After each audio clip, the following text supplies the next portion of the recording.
Alright lads, how you doing? Sorry, I had a little bit of a lag there with the audio. How you all doing? I hope you guys are all doing well. Whenever you change something on your stream, it always has a ripple effect on other things. So I changed the intro slightly. I hope you guys are doing good. I hope you guys are well. Football style, welcome. Mark, hello to you. Welcome. Luke, big up. Easy Smoke, big up. CFC Steven, big up. Angel was here earlier. Like Loftus Cheek, definitely coming. He's improving. He's improving. We will be getting back to winning ways, Angel. Promise you that. I promise you that. How you guys all doing? How you all doing? I hope everyone is doing well. Leonard, welcome. Listen, Easy Smoke. Easy Smoke. When the link is on the screen, that's when you guys are able to come on. When the link is not on the screen, that's when it's restricted to panelists. So when the link is on the screen, I will give you guys a chance to come on, and we will be doing that pretty soon. We will do that at the beginning of the stream. Towards the end of the stream, I will give you guys a chance to come on. I want to give the priority to the panelists because they are part of the setup of this channel. So I give them the priority. If they don't come on time, if they're delayed, then we'll have to adjust the way the stream is structured. The camera is too close. What's going on here? It should be better. All right. So how is everyone doing tonight? We've got 13 people in the stream already, 24 likes. Looking good. Looking good. Listen, people. There's a few stories that are being discussed in the media so far. There are a few stories being discussed in the media so far in respect to transfers. Some players are being linked to Chelsea already for the January transfer window. Some players are being talked about to be leaving the club. Rudiger and others this summer. We're going to be addressing that. We're going to be addressing those stories. Hopefully once the guys show up, we'll be addressing those stories. And we'll be talking about the situation regarding Rudiger. We'll be talking about the story regarding Matthias de Ligt. We're also going to be talking about Federico Chiesa and his situation. Federico Chiesa is still officially a Fiorentina player. He's on loan to Juventus. But Juventus have an obligation to buy him by the end of the loan, and it's a 2-year loan. I'll be giving you the breakdown to Federico Chiesa's situation and where Chelsea are reportedly are in respect to signing him. There's a couple of things that don't make sense in respect to some of these stories. I will be highlighting them and discussing them hopefully. Chiesa would be a mad purchase. Chiesa would be a fantastic addition. But we'll be addressing that. We'll be addressing that because there's a couple of things in regards to his story that don't quite add up, and we'll be talking about that. The Undertaker, CFC, big up to you. First time seeing you on the stream. Luke, big up to you. I guess this really depends on how Juventus do this year, if they struggle so far. Listen, Juventus have an obligation to buy for 40 million euros. Bonuses take it up to 50 million euros for Federico Chiesa. And they'll get a profit on him, but I agree with you in regards to depending on how well they do, whether or not they can afford to keep him, or they'll have to sell him on, pay Fiorentina the 50 million and try to get double that money from Chelsea and others. Yes, the stories are conflicting right now. Real Madrid, Bayern Munich, Paris Saint-Germain, and others. Listen, I'm going to give you guys a chance to jump on because my panelists seem to be running late. So I'm going to give you guys a chance to jump on. Give me a second. Lads, I'm going to give you a chance to jump on one at a time. Give me your thoughts and opinions, because I want to get as much input from you guys as possible. So we'll do it one at a time for the time being. The link has been pinned in the chat, so click on that, jump on, and let me hear your thoughts. Listen, my problem with De Ligt, Undertaker, is not that he costs too much. That's not my problem. I think I've lost connection. Hold on. Yeah, the stream is glitching today. My problem is not that he costs too much. My problem is who is managing him right now. Mino Raiola is the person managing him, and that is where my problems start in respect to Matthias de Ligt, because we've seen Raiola be a little bit problematic when it comes to his dealings. Money driven. So from a club standpoint, he's problematic. So we'll have to look into it. We'll have to balance it out, the good, the bad, and the ugly. And see how we can work a deal for him. Should we be actually interested in signing him? And if Rudiger is staying, if the interest in Koundé is still ongoing, do we need to sign De Ligt? I'll be interested to know what you guys think.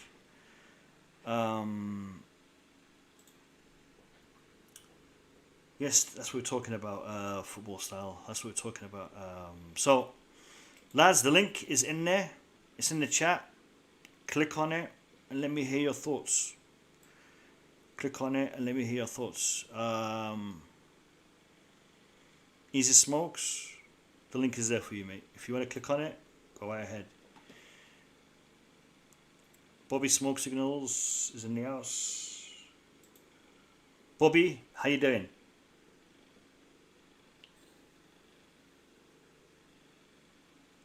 Bobby, can you hear me?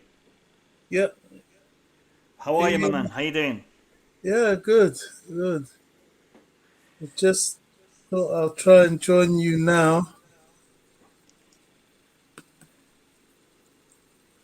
So, all right.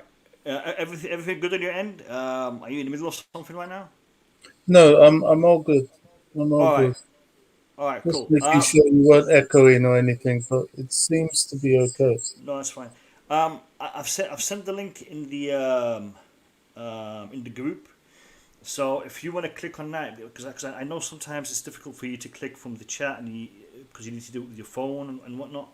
So the link is in both places for you, depending on which is easier for you to access. Bobby, we're talking about a number of topics today. As you've probably seen from the thumbnail and from the messages I sent earlier. I want to address some of these transfer stories before we talk about the season, both in the Premier League and in respect to the Champions League. We've got Gabriel on. This first 15 minutes, I'm going to give priority to the people in the chat. Bobby, so I'm going to give Gabriel a couple of minutes. Sure. Gabriel, welcome to the stream. How you doing? Yeah, not too bad. Yeah, how are things? Things are good.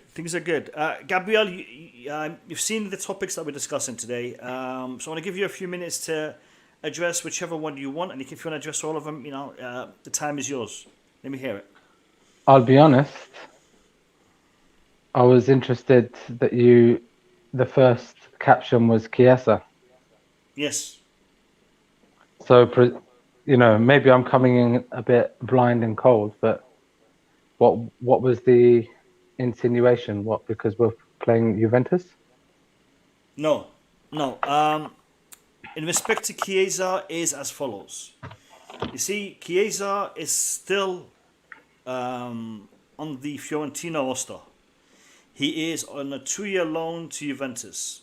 However, Juventus have an obligation to buy at the end of the contract, which is the summer of next year. The obligation is to pay a €40 million buyout fee, and and there's also 10 million in bonuses. Now, depending on how the season goes for Juventus, they may need to sell him after they have to buy him, or they may keep him on and develop him as a player at Juventus. The issue I have with Chiesa, I mean, as a player, what we've seen of him in the Euros, what we've seen with him with Juventus, he's a handful for any opposition team. So having him on our side would be a bonus, definitely. But the system that we are currently playing at Chelsea does not really incorporate wingers, does not really incorporate players like Chiesa, the current formation. Would Chiesa, would the purchase of Chiesa be suitable? And I will go on and say this. One of the issues that I think Tuchel is having with this Chelsea team, because I do believe Tuchel is currently having a couple of issues with this Chelsea team, is this Chelsea team was bought for Frank Lampard and given to Tuchel. It was bought for the formation and the system and the style of play that Frank Lampard prefers, but it was given to Tuchel, and Tuchel is having to adapt it to his formation, to his system. And therefore we are seeing players being left out. Now, would Chiesa be suitable for the Tuchel system? If so, then these rumours could be accurate, because Tuchel will be pushing for Chiesa. But is he really suitable for the Tuchel system? And this is the caveat that I have on the story. He would be somewhere north of 100 million euros, Chiesa, from what I'm gathering right now, in respect to the interest that is in him and the experience and talent that he has. So the issue is Chiesa a true Chelsea target? And that's what I want to know, and that's what I want to hear from you guys. Okay, look, Chiesa, we know is a great player. But I don't, again, maybe I'm boring to keep repeating the same things I've mentioned, I don't know how many times in other streams. We're awash with great sort of wide type skillful players. Our main problem is in the middle. We don't have any creative sort of attacking mids. So, we've got Pulisic. He's made of glass, unfortunately. He's great.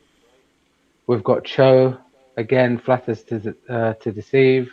And I know a lot of the sort of younger, let's say, Chelsea fan base are rooting for him. Still continually saying, give him a chance, even though he's played over 100 games under 3 or 4 managers. We've got Mason Mount. Again, he's a bit of a hybrid player. I can't quite work out what type of player he is. I don't know if it's, in France, the way they spell the Arabic names, if it's a Khaf or a Sheen, I don't know what his name is, Ziyech or Ziyech? Ziyech, okay. It's pronounced Ziyech in Holland, because for some reason, but it's Ziyech. Yeah. Okay, so Ziyech Bel-Arabi, Ziyech, again, had a great sort of pre-season, and he's sort of unfortunately been injured, but nonetheless, when he's had his chances, I think I mentioned this a few streams ago, he's got a bit of a diva attitude, which is not sort of making me think that he's going to ever make it as a Chelsea player. But in short, buying Chiesa or not buying Chiesa, I don't think is the issue. I don't think is the player we need. We need a real sort of middle attacking type of midfielder that hopefully Havertz or Mount will afford us. Yeah. You see, like I said earlier, I think Chiesa is a fantastic player, and you agree. He's a fantastic player. But for the Tuchel system, I don't think he suits it. I think he suits the Lampard system, playing a 4-2-3-1 or a 4-3-3, because he would be a natural winger. Chiesa doesn't say to me, a standard 10, a regular 10. He says to me he's a winger. Best case scenario, inverted winger for Chiesa. But no, I agree. While I have you here, Gabriel, what's your thoughts on the whole De Ligt story? and Mino Raiola. Do you think De Ligt is a player we should be pursuing? Barge pole comes to mind. The minute you said Mino Raiola, Yeah. I don't want to know. Yeah, I agree. All right, Gabriel, thanks for your input, mate. We'll give you another chance later on in the stream. I'll be giving people chances to come in due course. So appreciate your feedback, and we'll talk to you again.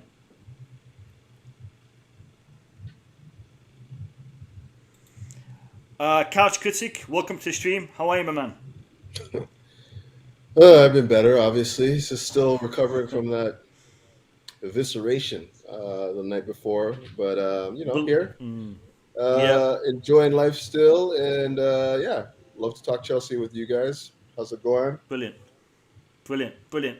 Couch Critic, this is the first 15 minutes that I'm going to be giving to the regular people in the chat. So I'll come back to you on Bobby in due course. I've got Easy Smokes in the background, and I've got Football Styles.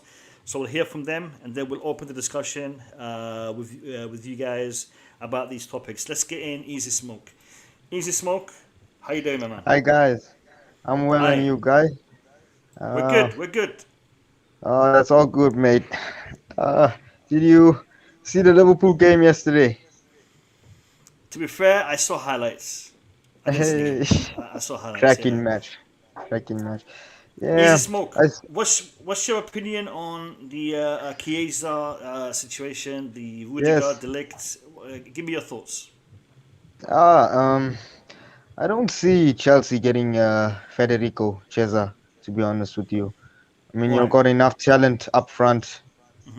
You've got Havertz, you've got Werner. I mean, that's more than enough talent for the future. I do see De Ligt coming in, though. You do? I do think, okay. Yeah. Why do you think De Ligt will be coming in? I mean, the Chelsea owners, they'll easily splash out about 80 to 100, and they'll make sure they get him in.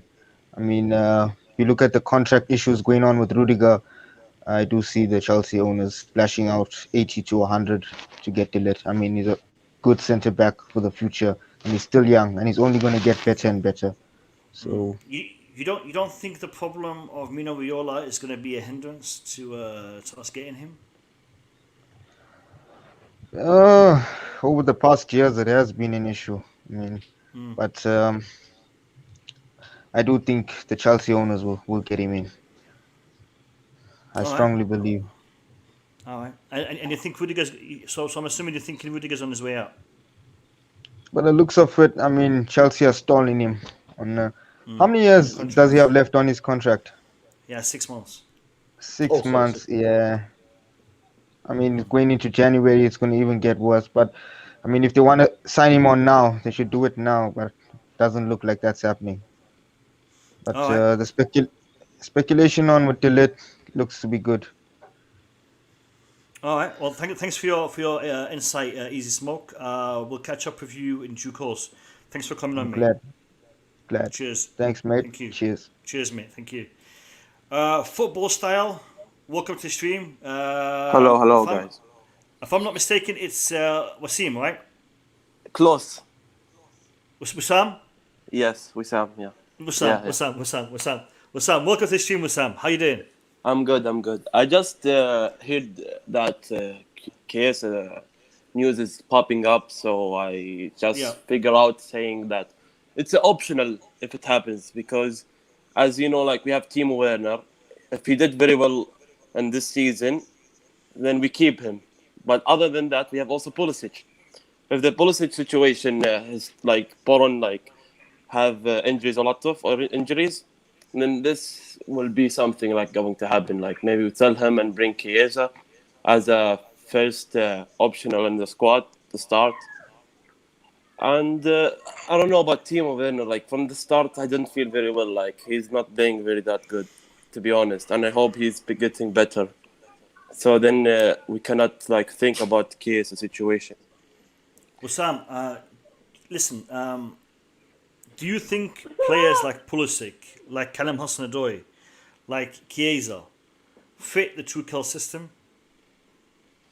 Sorry, I couldn't hear. Do you think players like Pulisic, Callum Hudson-Odoi, and Chiesa fit the Tuchel system? It depends, because like Tuchel is a rotational player. Like he can use him as a 10 or but I just don't know. Like I think he's a rotational player. Like they can put him anywhere. So I just think I don't think that Chiesa will come to Chelsea, to be honest. Like maybe he gets because he's talented and is overpriced. Maybe getting overpriced. So I don't know. Like we need to think about it at January. And also in the end of the summer coming up, summer transfer. And about the Ligt situation, I want to discuss about that. He's very good player, to be honest. Like from when I saw him in Ajax until Juventus, he's very good player to be as a center back, because like things will goes fast. So, like Thiago Silva is last season this year, and maybe he's leaving, not coming back. And other thing, that Rudiger situation. Maybe Real Madrid will get him, because mostly news I see on Twitter is Real Madrid, mostly than Bayern Munich.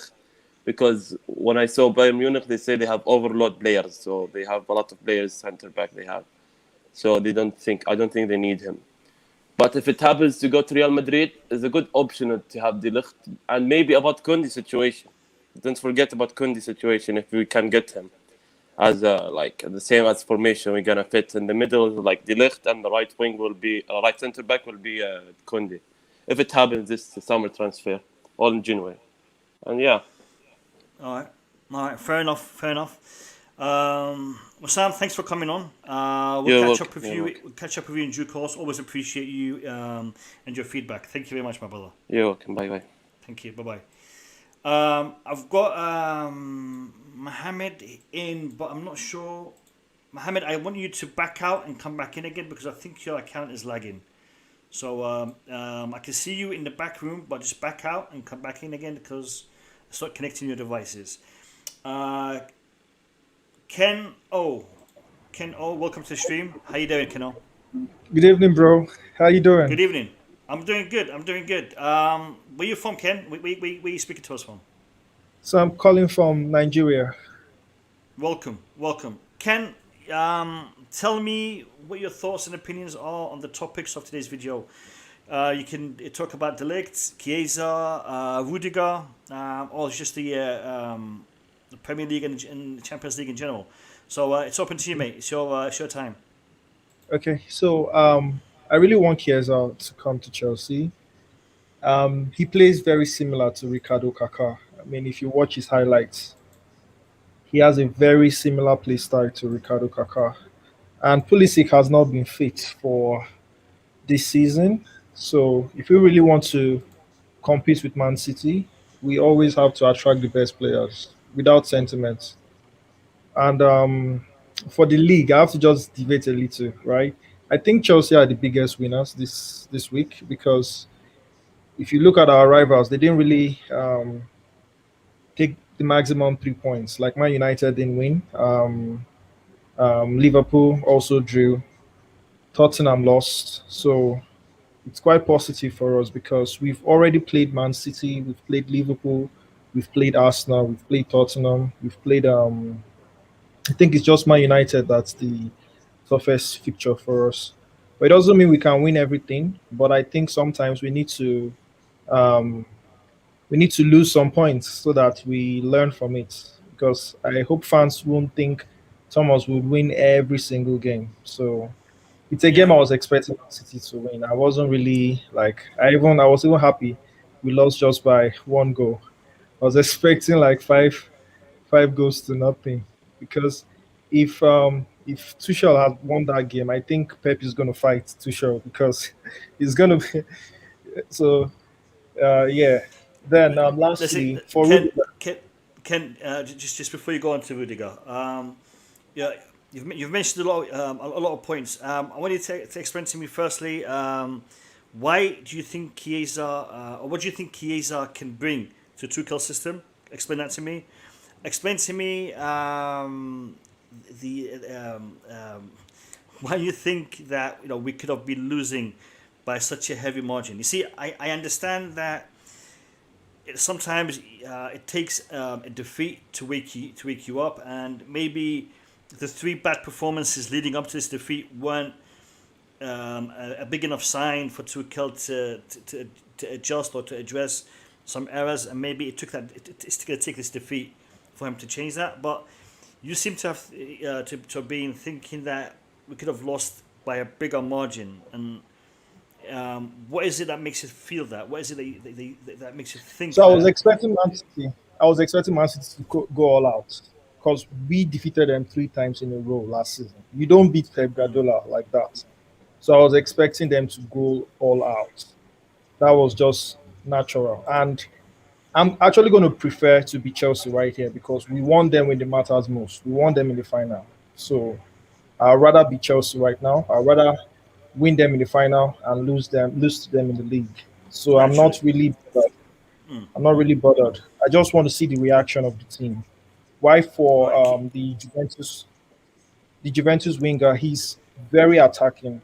He's creative and he scores lots of goals. If you watch that guy play football, he's very similar to Ricardo Kaká. In fact, when I watch him, I just say Ricardo Kaká. That's how highly I rate him. Ken, listen, you can bring in Diego Maradona, may he rest in peace. You can bring in Pele. You can bring in R9 Ronaldo. It doesn't matter unless you bring in a player that you're either gonna change the system for, or they can play in your system. So, do you see Chiesa able to play in the Tuchel system? Or do you think Tuchel will change his whole system for Chiesa? Because I don't think it quite matches. True. I think Thomas is going to just have more options because you can see this game, they didn't play Mahrez. Mahrez didn't come onto the pitch. So having those options is quite good for us. Like, there are some games you will need a player like that to come into the team and just change the game. Why there are some games? Mahrez came on. Mahrez came on. He did? He came on. Yes. Oh, okay. But okay, I thought I saw Sterling. Sterling. But it just gives us more options, and he's a quality player, right? He's a quality player. He's strong. All right, Ken. I'm gonna have to bring in the panelists. Thank you for your input. Thank you for coming on. I hope to see you in the chat and probably in the future part of the stream. Ken, take care. Mohammed, I'm not sure you're having an internet connection problem, but I'm gonna send you. Give me a second.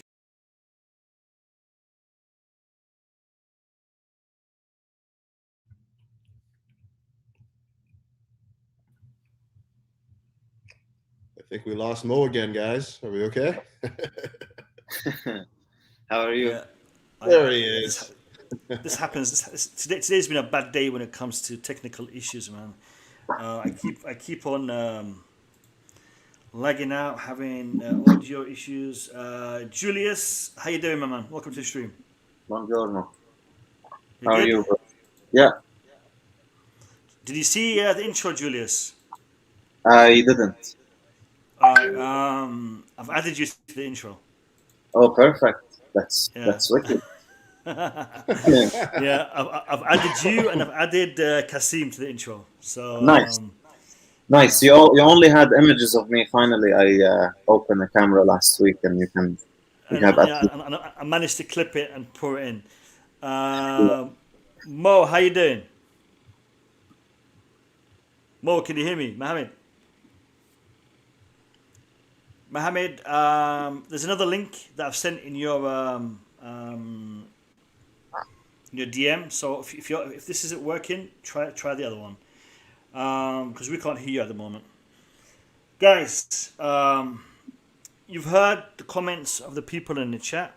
You've heard the opinions. You've heard the stories, and I'm sure you've read the articles and seen the videos. And this Chiesa story, I want it to be true. I want Chelsea to get a player of the quality of Federico Chiesa.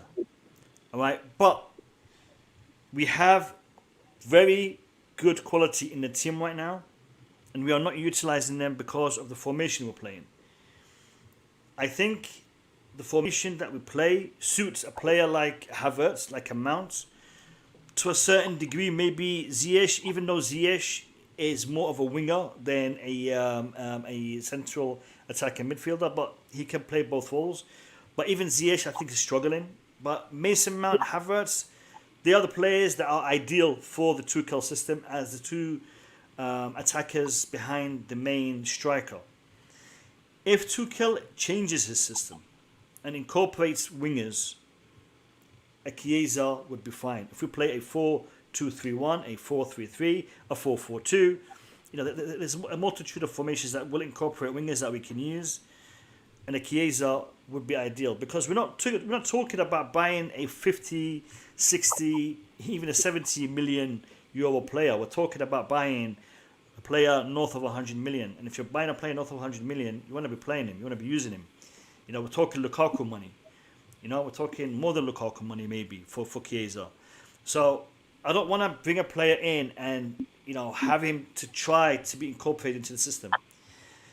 So I want to hear your thoughts on this whole Chiesa story. And Bobby's been here the longest, so we'll start with Bobby. Bobby, let me hear your thoughts, mate. Bobby, yeah, thanks. Sorry. Federico Chiesa. I think he's a great player. I actually watched him this morning for Juventus. Is he a winger? Sort of. Is he a midfielder, attacking midfielder? More of. Should we try and get him? I think we should if a deal can be struck. Chelsea's a team that ever looks for improvement, and I think he is an improvement. Do we have enough players in that position? Probably. Will he come and displace somebody? Most definitely. If you're not good enough at Chelsea, you will not play. It's as simple as that. If we get somebody that's better than you, tough. That's who we are. That's who every top club is. Can we get him? That's the big question. And that's where it's a bit tricky because since Juventus have an option to buy in the loan, we could come and complicate the loan, but I don't know if because they have a head start that way. Sorry, Boogeyman. Sorry, Bobby. It's not an option to buy; it's an obligation to buy. Obligation. Okay. Yeah. And this is the bit that is a little bit of a problem for me because I think Fiorentina, when they actually did this deal with Juventus, they messed it up because by making it an obligation to buy, it means that Juventus must pay the money. They have no choice but to pay that money. So once they loaned him, he was always going to be a Juventus player. Had they made it an option to buy, even if Juventus wanted to buy him, they could have refused. Fiorentina could have said no. Chelsea want him for 100. So we're not going to give him to you for the 40 or the 50 option to buy fee. But because they made it an obligation, so Juventus are the ones that are going to be accepting the offers for Chiesa. So they can sell him for 100 and pick up 50, give it to Fiorentina, and that's it, job done. And they'll get 50. Or they can sell him for more because it's an obligation. Before I let you continue, Bobby, I just want to say big up to Boogeyman and big up to Mohammed. How you guys doing? Yeah, I'm good. Good. I'm good. Salam. How are you guys? Salam, Mo. I'm good, Mo. I'm good. I know you're having a bit of a technical issue, but hopefully it's sorted out now. Can I add something? Sorry, you're good. Can I add something quick here? So the obligation to buy after 2 years. If after 1 year Chelsea go in it, how that get managed? So there is obligation after 2 years, right? That's what you just said. No, it's after this year. This is the second year. It's already. Yeah. Chiesa has already played for Juventus last year. I don't think so. Yes. No, he did. Yeah. He was their second highest goal scorer. Yeah. Okay, then sorry then. But let's say the question I asked: if someone has 2 years, and at the end of the 2 years there is an obligation, and can you go in and buy the first year because the obligation is not in yet? Yes. Boogeyman. The situation with Chiesa was as follows. If Chiesa was to stay at Juventus for the second year, the obligation clause kicks into his contract. had Fiorentina decided to take him back, or had Juventus asked him to go back after 1 year, the obligation to buy clause would disappear. But because he stayed for the second year, now they have to buy him. Because it was confusing the hell out of me, because I'm reading about Chiesa. He's registered as a Fiorentina player, but offers are being made to Juventus. I'm trying to figure out why that is. So I did a little bit of research, and that's what it came up to. So basically, Chiesa is officially a Fiorentina player up until the end of this season, where he is then sold officially to Juventus, where he becomes their player. And so if we go in winter, we have a chance. No, because he Boogeyman, you remember Chelsea did this. That contract. Sorry, Mohammed. Remember Diego Costa? Diego Costa we sell to Atletico with the obligation to buy after a year or 6 months. And we did it Morata as well, 18 months with an obligation to buy. So they will stay registered Chelsea player, but technically they're Atletico Madrid player anyway. So that's what they did as well with Chiesa, like what we did with selling Diego Costa back to Atletico and Morata.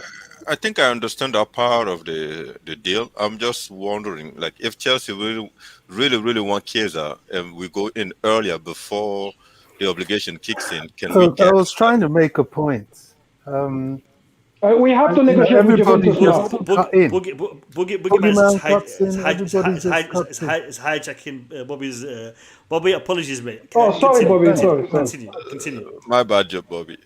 Absolutely. Well, thanks very much. I was just saying that the whole Chiesa deal is difficult. Juventus will obviously try and hang on to him. And since they have an obligation to buy for a certain amount, which means they become the seller, they're going to put any amount of money on his head. Now, everybody has his price, but the price is not unlimited. And this is a typical Chelsea deal, isn't it? We have an opportunity to get a player earlier, and then we don't. And then later on, it becomes problematic and expensive to pull him in. And this is why we shouldn't hero worship and play politics with the people in the back room doing these deals, because this is where you can put blame on them. Whereas it's just a process in football strategy and purchasing. You win some, you lose some, and some are very complicated. So Chiesa has to be a player we go for. The De Ligt situation, I don't even believe it. I don't think we'll do anything with Mino Raiola. And I also don't believe the Rudiger situation. I've checked around after I saw your post, Mo.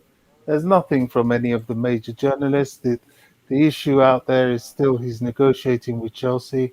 And I think Chelsea will push it hard because there's no reason for them not to. It will be stupid for them not to, unless Rudiger himself wants to leave.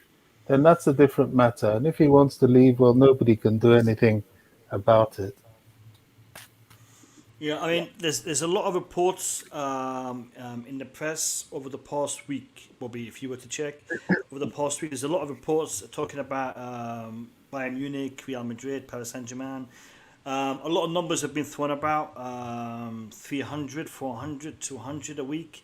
To be precise, I think the situation is with Rudiger and with Chelsea before it is with any of the other rival clubs, because right now Chelsea can resolve it with Rudiger by giving him what he's requesting, or something close to what he's requesting, and we move. But these reports, and you know this, Bobby, every time it comes to contract agreements, contract discussions, players' agents start to leak reports. They start to leak stories. Start to talk about, this person saying this person saying that. This club is interested.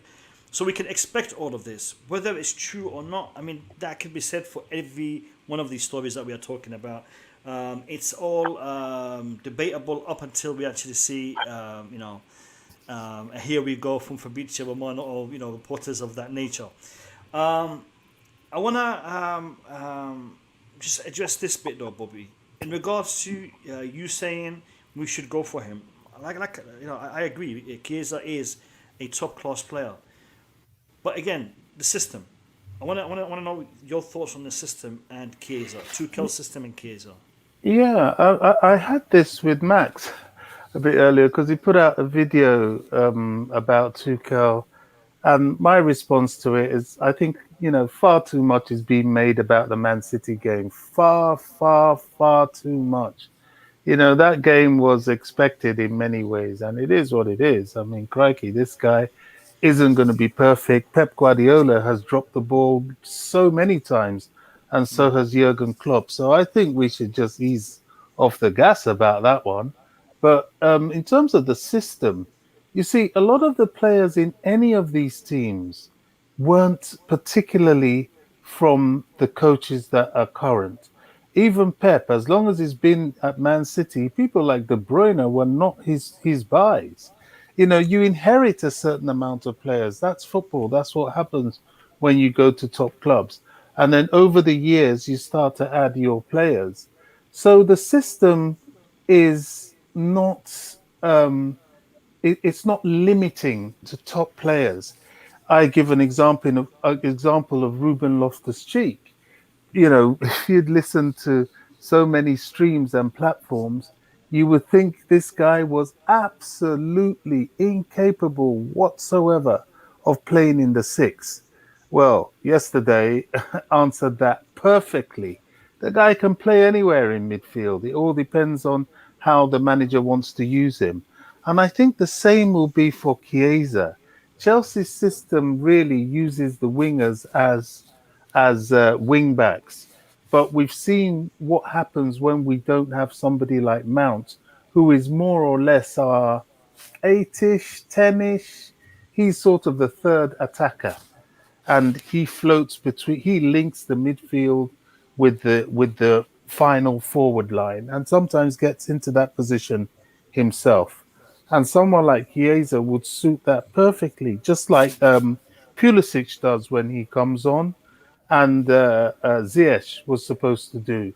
The two people I think that will be under a lot of threat if we get Chiesa is Pulisic and Ziyech. And if you get quality like that, so be it, I say.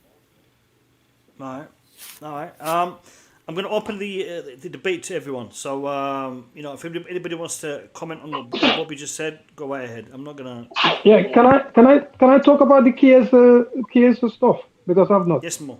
Yes, go ahead. Yeah. I watched him maybe this week against Spezia and also Sampdoria today. And he's a single-minded attacker. He runs, and when he saw a defender, he goes. And even last week, his manager criticized him for being too single-minded, not thinking about like his teammates sometimes. So which I like, to be honest. I like players like that. That's what Hazard was like. He's very single-minded. Okay. But another thing is, if Chelsea signed Chiesa is not the kind of player that's like, he's not timid. Like if you don't give him the ball, he complains. He remonstrates. He doesn't. Do you get what I mean? He wants to win. He wants the ball every time. And if he has to take 10 shots in a game, he will do it. He's not shy. I agree with that. So that's what I mean. If we're thinking it's gonna be like this, he's not, and it's nothing like any of our wingers we have. It's more like. Mohamed, am I making too much of the system? Because no, I mean the system. If we change it to the contest system, where it was 3 forward and 2 in the middle. Remember the 3-4. If we go the 3-4-3, that will be perfect for him. But not the 3-5-2. He won't do it. That's not Chiesa. Okay, Chiesa likes to. So Mohamed, as an inverted forward. He would be able to do that, right? Yeah, he's quick. Okay. Our current wingers, they don't run. They don't run. They all want the ball at their feet, and that's what affects us sometimes. You saw City yesterday; their players were running. Our players they don't run. Everybody want the ball at their feet. Chiesa will run. It's totally different from our place. Well, he's like Werner to me, and like that's where I think the threat actually lies. Like if the rumors are true that Werner is, linked to Bayern Munich or whatever, I could truly see why the interest in Chiesa is there. That's why it exists. It's not like Chelsea play with wingers right now. We don't play with wingers. We play with inside players. Well, he's a winger. That's the problem. He's a proper winger. That's what I'm saying. He essentially can play inside, though, right? Because we've seen him even last year with Juventus. Even last year with Juventus, he got if you remember his best games in Juventus. Sorry about this, Mike. His best games with Juventus, if you remember, the Champions League and the big games, he was a winger. Yes, he was a winger attacking from. No. He started deep. Just because they were playing Morata and Cristiano Ronaldo, he was the one running deep. Yeah, he was the one running deep. When he came on for Morata, even against Porto. Give Boogeyman a chance. Give Boogeyman a chance. Go on, Boogeyman. Listen, I've watched Chiesa, and especially in during the Euro. That thing you guys talking about, he's a winger. There's no such a thing as someone is a pure winger. Chiesa during the Euro was running through the midfield, dribbling, moving all over the pitch. I've seen it. So people keep saying, if you are a good footballer, are you ready for Chelsea challenge? You come in, you take your position, you fight for it. You take that shot, you make it yours. And listen, I like something about Chiesa. I mean, if he's selfish, I like it. If he can score, why not? If we want to buy, let's get him. And the other thing against Manchester City, what did we notice? Our winger, but we only play two. We're not taking those chances, taking player on.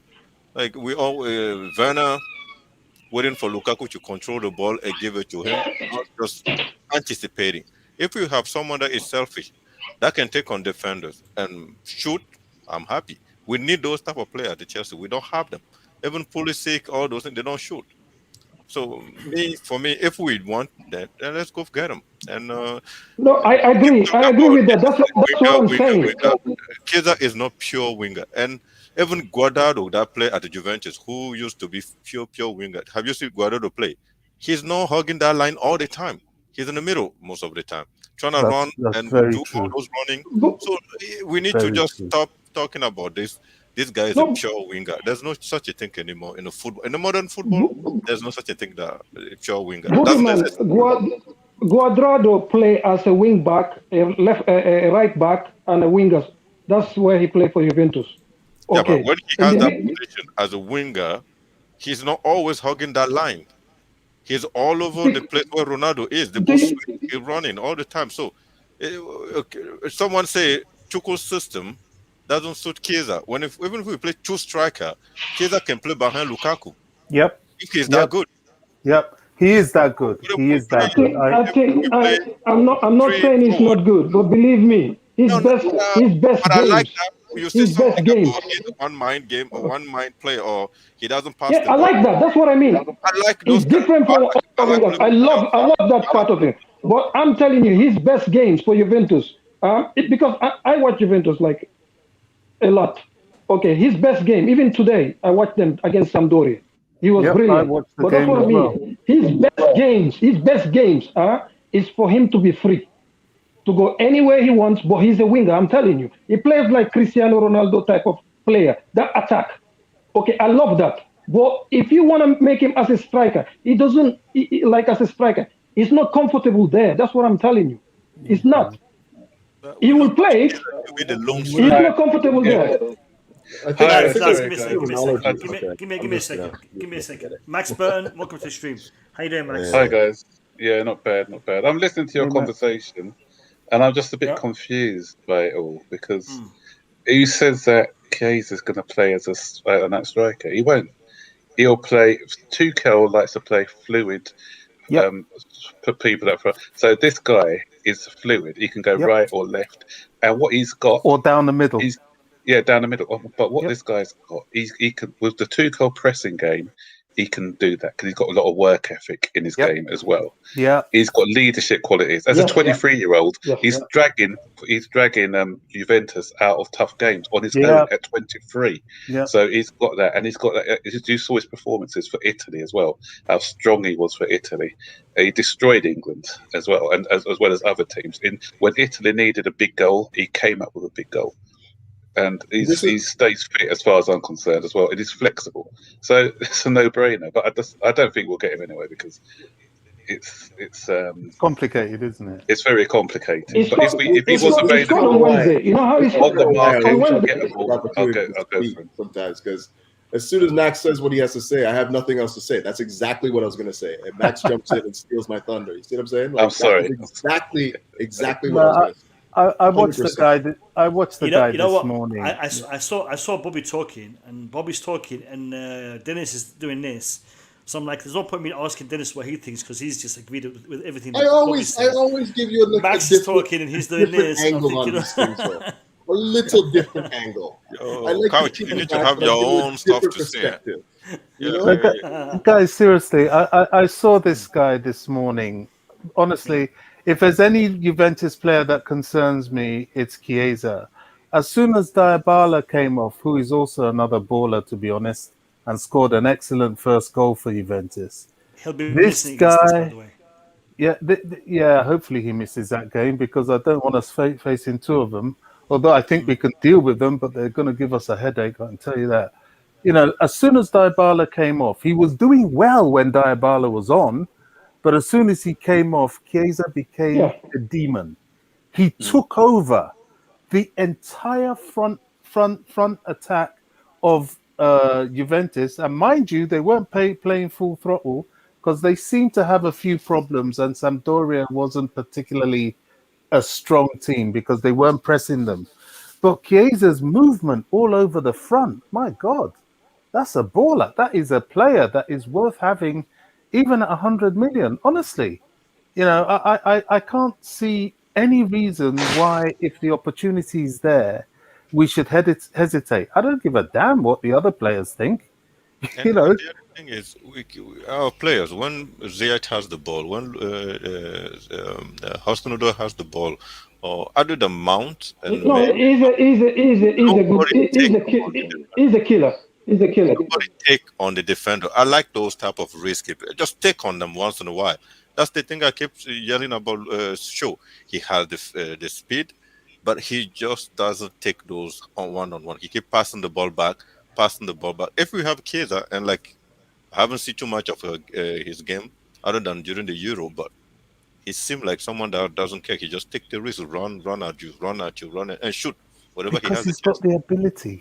So yeah, he's only about 2 years older than Cho. Yeah, he's 23. Yeah, he's 23. Yeah. And he's taking all his. He doesn't get scared. No, I don't think it's only the ability. He's single-minded. He's very single-minded. If you watch his father, Henrico was like Federico, yeah. Yes. So you mean it's a good thing, right? Do I understand your point more? Is it a good thing, right? Or you say it's a good thing? No, it's a wonderful thing. I love him. That's why I'm telling you. That's why I love him. I love him at Chelsea because of that. But what I'm trying to say is Chelsea will have to give him the free role they gave Eden Hazard for him to be him. Chelsea is a big team. He has to adapt, of course. No, the role we gave Eden Hazard. That's why they have to give him. I don't think so. He's got the work ethic. If we give him like that, to be honest, he will be one of the best players we'll see in the Premier League. But if you restrict him, you know what? As well with him, he's a true dribbler who can commit defenders. The only real one we've got in the team at the moment is Pulisic. Because Chelsea, like Chelsea right now, the system we play. No, what I'm saying is the only true dribbler we got who can commit to players is Pulisic at the moment, and Pulisic is never around. He's never there. Sorry, I think I have a delay. I'm always having a delay. Sorry, guys. That's all right. Yeah, so as I said, Pulisic is never available for us. You know, Cho disappoints me because he's got that in his locker. I'm not sure if it's not because he's not playing in the right position or what. I don't know. But with Cho, he's not doing enough for me. in that aspect. But on his day, he can do that. But none of our other players can beat men with dribbles. You know, obviously Loftus-Cheek from deep, but the ones when you're talking about further forward, then we haven't got that in our locker. Unfortunately, Max. What did you say, Bobby? I was going to say Federico Chiesa is special. That's a special player. You know, they're not that many. He's gifted. He's brave. He takes responsibility. He pushes the team. He creates. He scores. He's a little bit of a special player. You know, and getting him in the team, I just, you know, people. Kasim's talking about a free role. I think he's more than that. You know, he's so, as Max says, he's got such work ethic that if you apply him to a certain task, he will do it and some. And that's what Joe's missing. You know, you put Joe as a right wing back, he will try and do just that, such that when he gets into the 18, he forgets his attacking ability and doesn't seem to be able to operate. Maybe that's maturity. I don't know. Players develop at different rates, and maybe that's something he's developing. But if, and that's highly unlikely, you give that job to Chiesa, he's going to get into that final third, and you're going to see some magic. He's that sort of player. Julius hits the nail on the head with that comment. Max, I didn't cut you there. Chiesa last season was playing as a wing back. Mohammed, give us a second. Give us a second. This is an important point by Julius. I think Julius wanted to say this on stream, but I think he had to go. Anyway, Chiesa played as a wing back with Torino under how do you pronounce that? Lacini. And Lacini's system. He also plays as a winger. He's great at pressing and big game player. He is a perfect player for Tuchel. Good seeing you all. Listen, I know. You know, we lost someone. Who did we lose? Couch Critic. I think we lost Couch Critic. Yeah. If we play him as a wing back, is he going to be the threat that we're paying 100 million for? I wouldn't play him as a wing, but he's got that versatility. That's the thing. I mean, I think Chiesa coming in needs to be played in the most threatening role that he can be utilized there, because he's a player that can score, that can create, that can be that what's the word here, the person who can unlock defenses. And you know, having him in a wing back role, I mean, he probably do a very good job there, but that's not what I want to be paying 100 million for. Mohammed, I'm not sure if you're lagging or if there's a delay. Please watch the stream from StreamYard, not from YouTube, because that might be a reason why you're seeing things or hearing things a little bit later than us. No, I'm on StreamYard. Okay, then it might just be an internet connection. Guys, I have opened the stream for the viewers. So if you want to jump on, if you're in the chat and you want to jump on and give us your opinion, click on the pinned comment and I'll get you on for a couple of minutes to get your thoughts and opinions on Chiesa, Rudiger, and all the topics that we're discussing. Sorry, Mohammed. Mo as well. Say something. Sorry? Yeah. Sorry. Go, Boogeyman, you were saying? No, I was saying something. Just a quick one. It's so annoying though, because the fact is we could have got this guy for 20 million a couple of seasons ago. Yeah. We were linked with this guy, and we were heavy. You know, we were that close. I'm not sure why we didn't go for him in the end, but yeah, that was a big. You know, we're going to take. You know, it's going to be hard. Season, yeah, Max, that was the season that he was sent out on loan to Juventus. Yeah, because he was up for sale. Nobody bought him. Chelsea were potentially looking to buy him for around 25 million, decided against it, and then he went out on loan to Juventus, and we are where we are. Gabriel, welcome back to the stream. What do you want to add? Sigh, deep breath. What the hell is this all about? Again? What? What the hell is this all about? What do you mean? It just seems like hysteria. all of a sudden, Chiesa. In what way? Explain. Just all this passion. Oh, Chiesa and this and that, and for goodness sake, this sort of has come out of nowhere in terms of my sort of thinking. Don't get me wrong, he's a great player. He's performed brilliantly. He looks a really promising player, but bloody hell, like the whole stream is just a bit about like as if Chiesa is the next Maradona, and he's going to be the savior, and then formation changes, tactical changes. It's like, for goodness sake. Gabriel, I don't know how much of him you've watched, but if you have watched this player, you would understand the excitement about him, especially as there is a possibility to put some money on the table to pick him up at the end of the season. This is one of the special players we're talking about. This guy's good. He's a game changer. And so we're just sort of, some of us here watched him this morning for Juventus against Sampdoria. A lot of us, and probably you, watched him during the Euros. This is an absolute baller. And we're just speaking out because Chelsea had the opportunity to get him, but Chelsea being Chelsea lost that opportunity, and now we've got a challenge to get him. We're not saying we will get him, but we're saying, boy, if it's possible, we should get him because he's that good. That's what we're talking about. Yeah. And if you'd watched him this morning, you'll understand the excitement. I want to add to what Bobby's saying, Gabriel. I see what you're saying in regards to why are we giving it so much airtime, giving it so much hype. The reason why I'm giving it so much airtime and I'm giving it so much hype is because before we look at spending that much money on a player, I want to address and discuss all the ramifications. Man.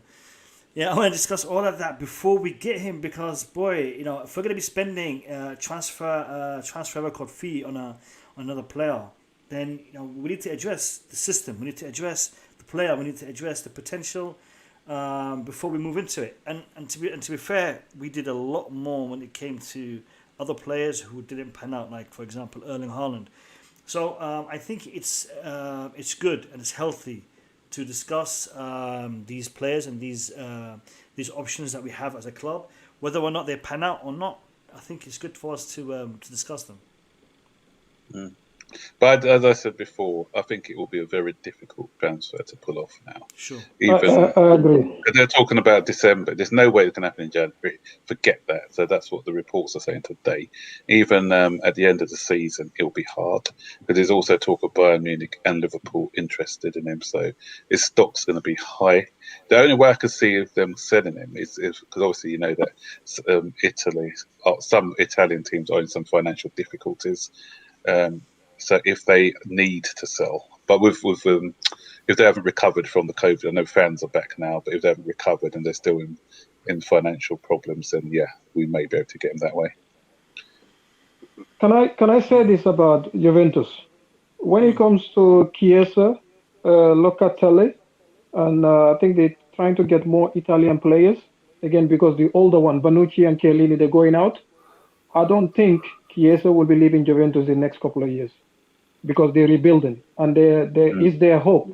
He's their hope for at the forward line. Him, Dybala, Locatelli, and what's the name of the other guy? Is their left back?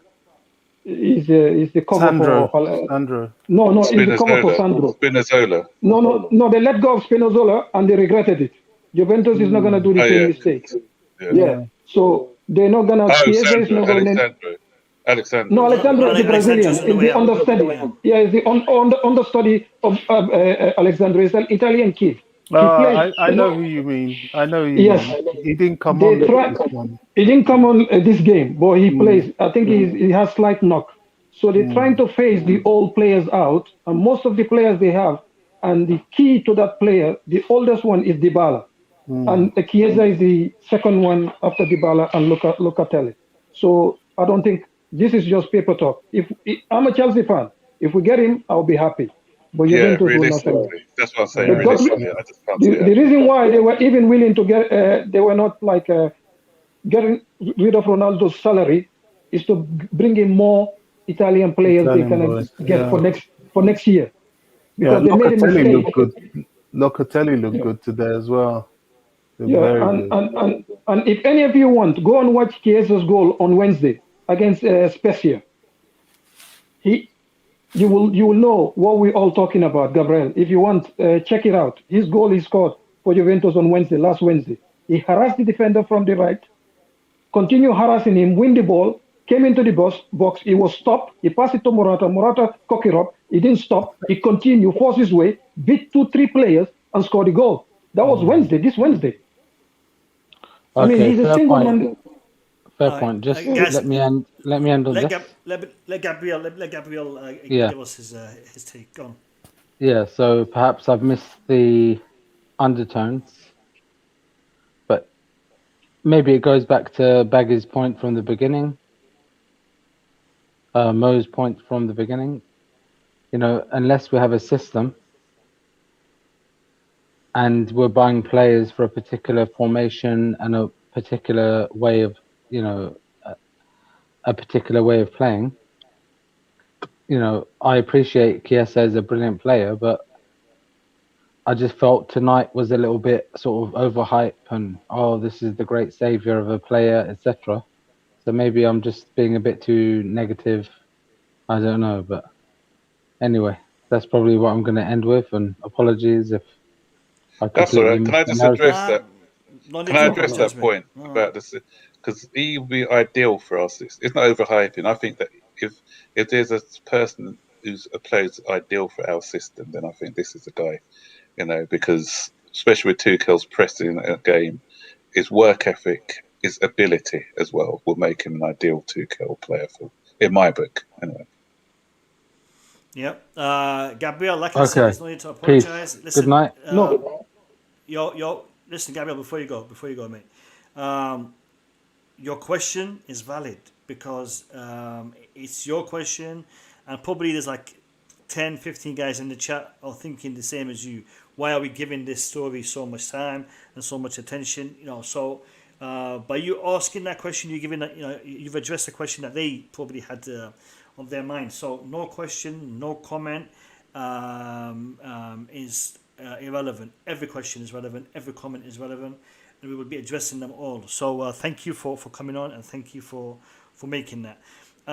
Listen, guys, I want to address the other Juventus player that we've been linked with, De Ligt. And I want to address the centre-back situation at Chelsea because, we know about Antonio Rudiger looking to, extend his contract. Apparently, this whole contract deal is being hyped. It's, being blown out of proportion. Or is it? Is he going to sign? And if he doesn't sign, is Chelsea losing out on a big player? Or does Chelsea need to bring in some new blood into their defence? The likes of Koundé, the likes of De Ligt, the likes of other players that we have been linked with. I want you guys to think about that while we have a quick cut screen. I'm just trying to find it. Where is it? I need to get better at this. So after this cut screen, let me know what you guys think about the centre-back situation. I'm trying to find it. Here we go.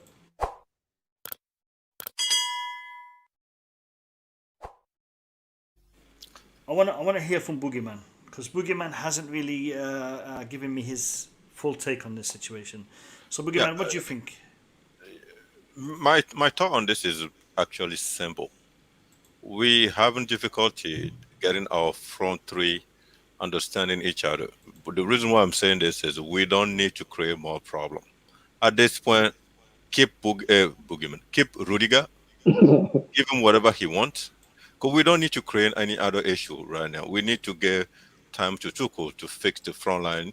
And if Rudiger, I heard that Bayern is willing to pay 400 or 300 pound a week. So I don't think Chelsea will match that. But if Rudiger is only asking 200 £300 a week, I'll match that. No, say that again. Thousand, Max. Come on, you know what? No, not Max. Come on. it's not just 300, 1,000. Sorry, I forgot 1,000 part of the number. So I heard that Bayern is willing to pay 300,000 or the 400,000 pound a week, and then Chelsea, the guy is only asking Chelsea for 200,000 pound a week, and Chelsea has offered him 150,000 pound a week. So that's not a time to create any issue right now for Tuchel. Tuchel need to manage, find our front to start firing again, because we have Lukaku and they change the system a little. Not change the system, but we need time for those people to gel and start scoring goal or whatever we need to do. So no time to create any other issue. For me, it is simple. If he is willing to stay and he asks for something, I don't see him as a crazy. I read also that he's comparing his wages with Lukaku, which is in 320 something thousand pound a week. So he said he's as valuable as Lukaku in this team and this Chelsea team, and he has proven himself and all those things. He think he should be one of the most paid player for the team. So if he wants 200,000 pound a week, no reason for Chelsea to refuse it. Just give it to him. I mean, that's my view, anyways.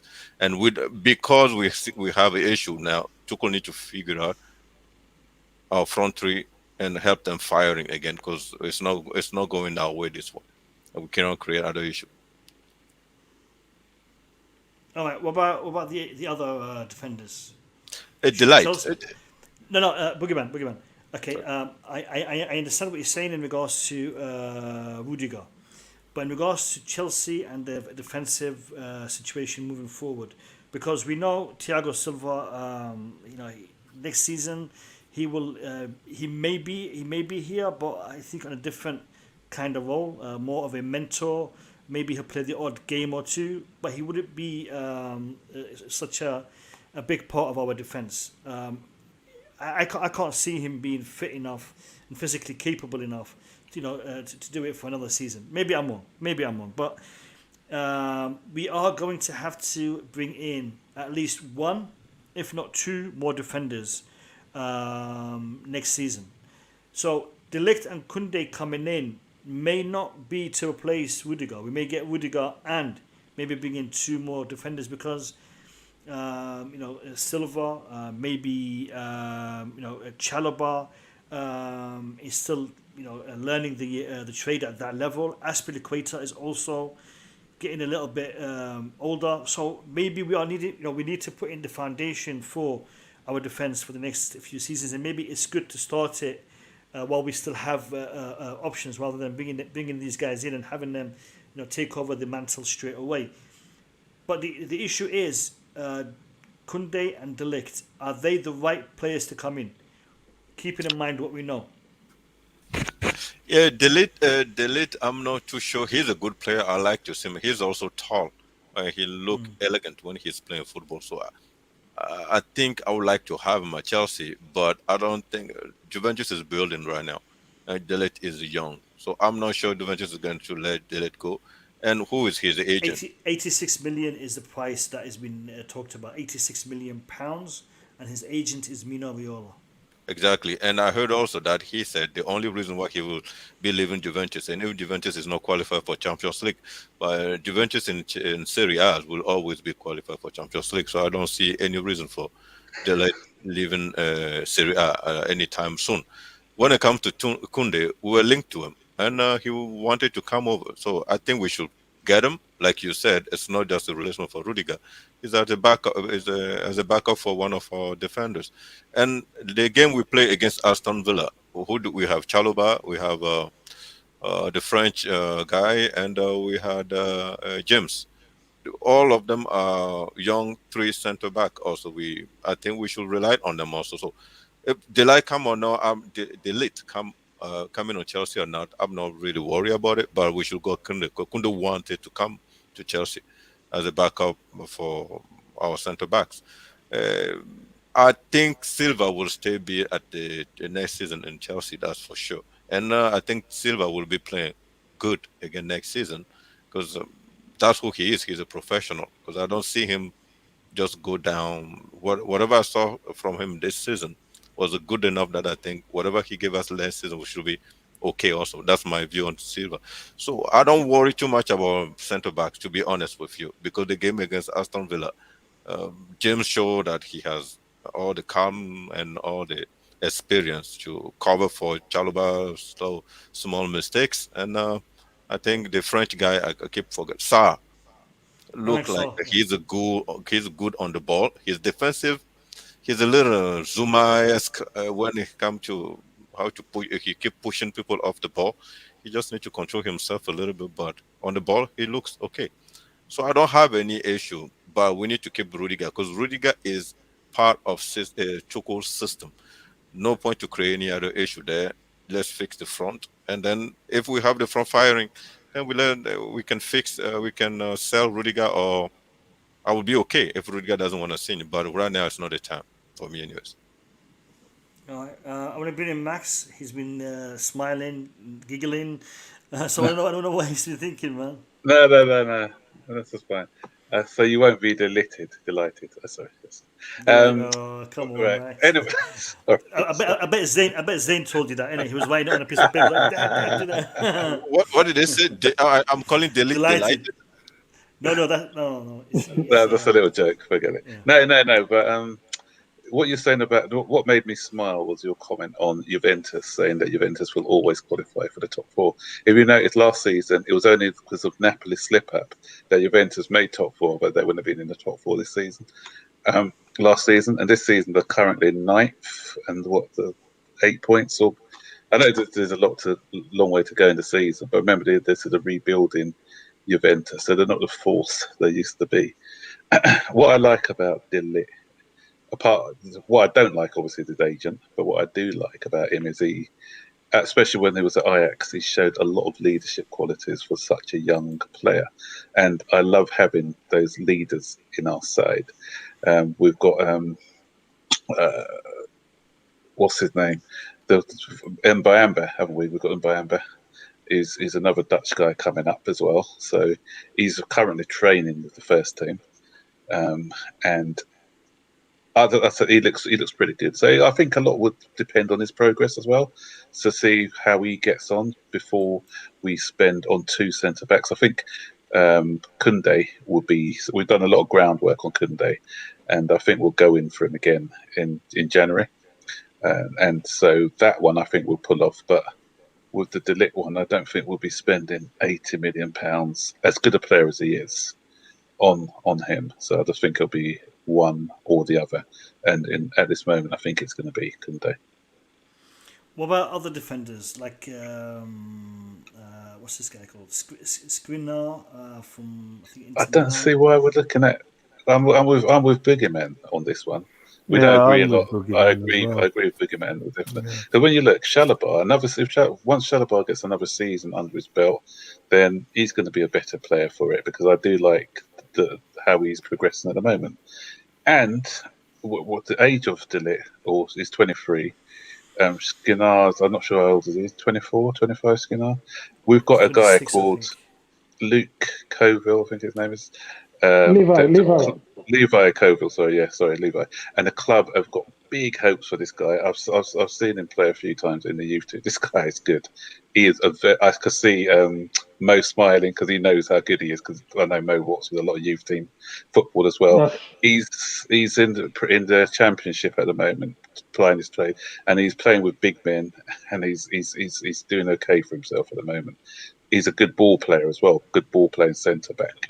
And can you put his name in the private chat? I just want to check it. Sorry for interrupting you. Yeah, when I finish, I'll add his name in the private chat after I finish.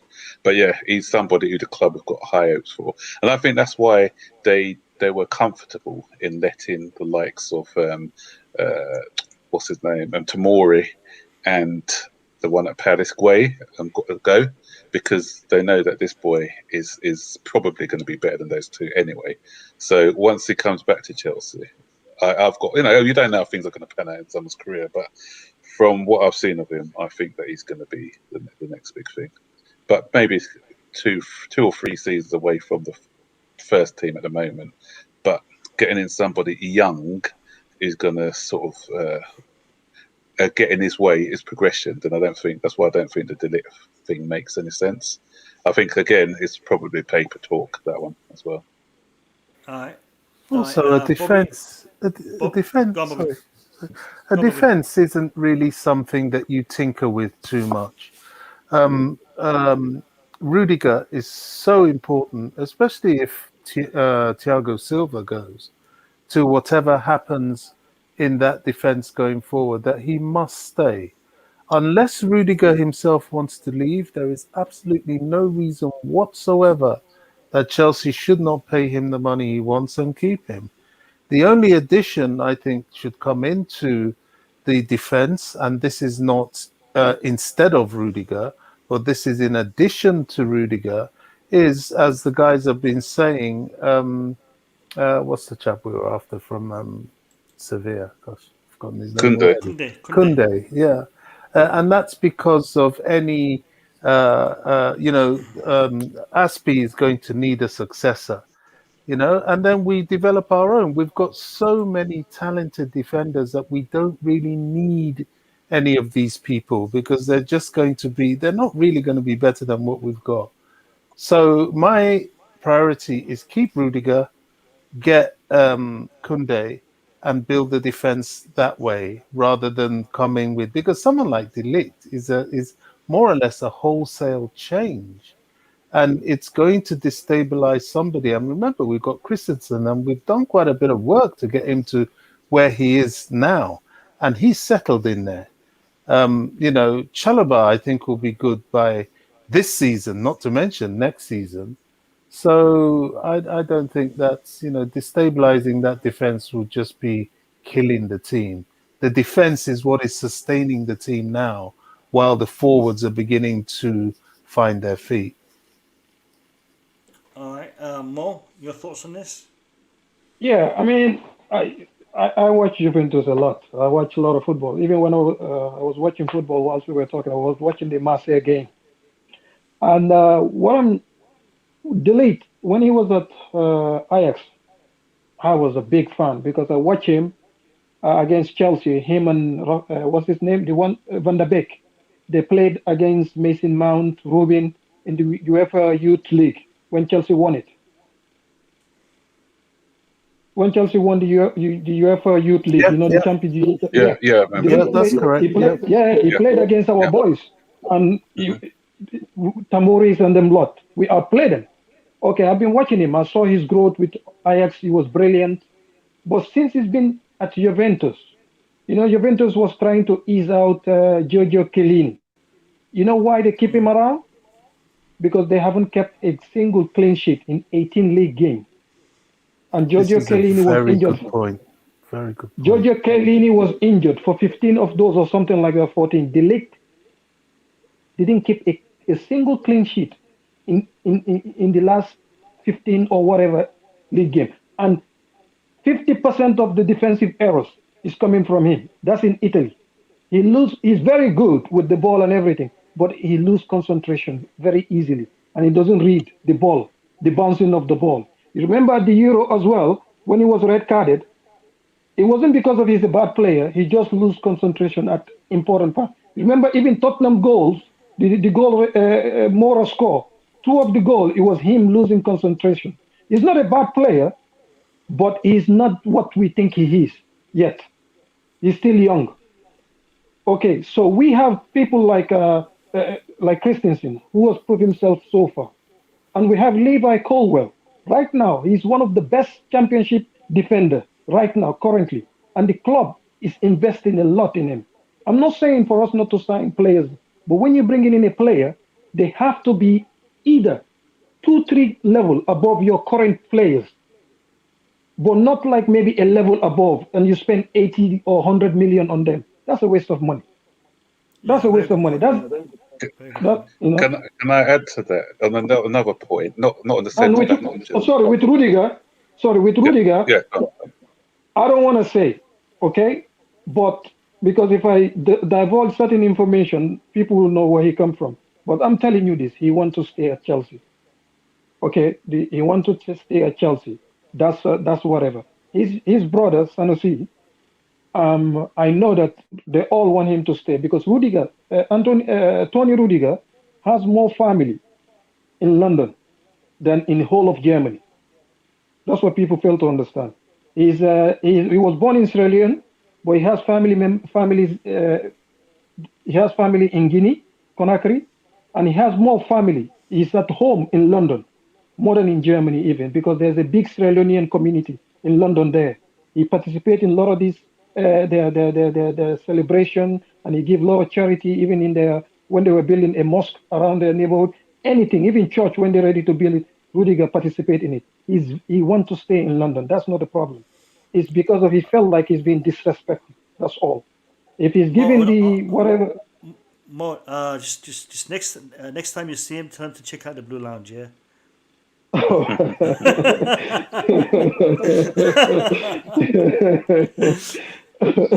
Okay, so he's one of the nicest guy you will see. I mean, when he goes to Moscow or church or you see a homeless guy, Rudiger can empty his pocket and give it to him. He's a nice guy. He doesn't. That's what, like the perception what was printed last time. He was really, really sad. He's not like that. He's not a money grabber. He doesn't care about these things. Okay, he felt disrespected because when you check, Van Dijk has 2.5 years left in his deal. Liverpool rewarding, and he's 29 years old or 30 something this year. Yeah, and Rudiger, Chelsea was gonna renew Rudiger's contract when he was injured. You remember, Rudiger didn't have a single bad season at Chelsea before his injury. When he came back from injury, he need time to adjust back. That's when Lampard put him in, he has few bad games and they fall out and people jump on him. That was the only time ever Rudiger had a bad period at Chelsea. It's after his injury. That's when the club put the contract talk on hold. Rudiger would have signed the extension for 120,000 a week that time. Okay, Chelsea put it on hold because of Lampard wasn't sure about him. Okay, that's what created all this issue. It was then Chelsea would open negotiation and they kaput it because they didn't think he would recover and become the same Rudiger we know now. And they did. So sometimes we love the club, but the club sometimes they should look at I know it's a business, but these people are human beings. They have feelings as well. They're not dogs. They're not even. You can't just tell somebody, "Oh, forget it." Yeah, but can I add to that in support of what you're saying? I think, we all love Lampard, and Lampard is forever a Chelsea legend, even for what he did as a manager with the young players. But I have noticed, watching Lampard's management style, that in his bid for success, he can be sometimes a little bit vindictive, if that's the right word. I think he used to take things out on certain players, especially the sort of non-English players. And I'm not sure likes of Rudiger was amongst his favourites, which was a very stupid call. When Rudiger first came to Chelsea, he came recovering from a very, very bad injury. And he recovered, he played well. Then he had another injury. Then he needed to recover. It's right. The club should have, put an arm around him a little bit and showed a bit more faith because he knows his capability. But the club has to go with the manager, and the club is always pillared anytime they're not fully behind their manager. And they did just that. I think Rudiger needs to, life happens, and he needs to draw a line under that and move on. It's quite clear that his qualities are shown through. It's quite clear that he's an enormous fan's favorite now. And it's quite clear he's a respected member of the team. I just think this is where his legacy lies. He's achieved an enormous amount by winning the Champions League, and he can lead that defense into greater things. I do appreciate, I'm sure he wants to stay. He looks like a player that wants to stay.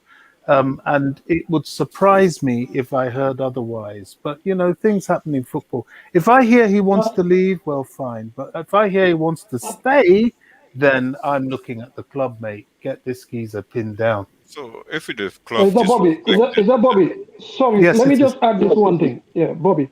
If you saw some of the messages that was sent to him, the racist messages, if you saw it, to be honest, if that was my family, I would say leave. I love Chelsea, but come on, you're a human being first. No, He was bombarded.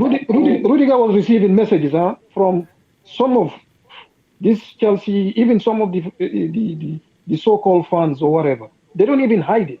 They were going personal so much that even the wife told them that they wanted out. Mo, we have a race problem in this country. We know that.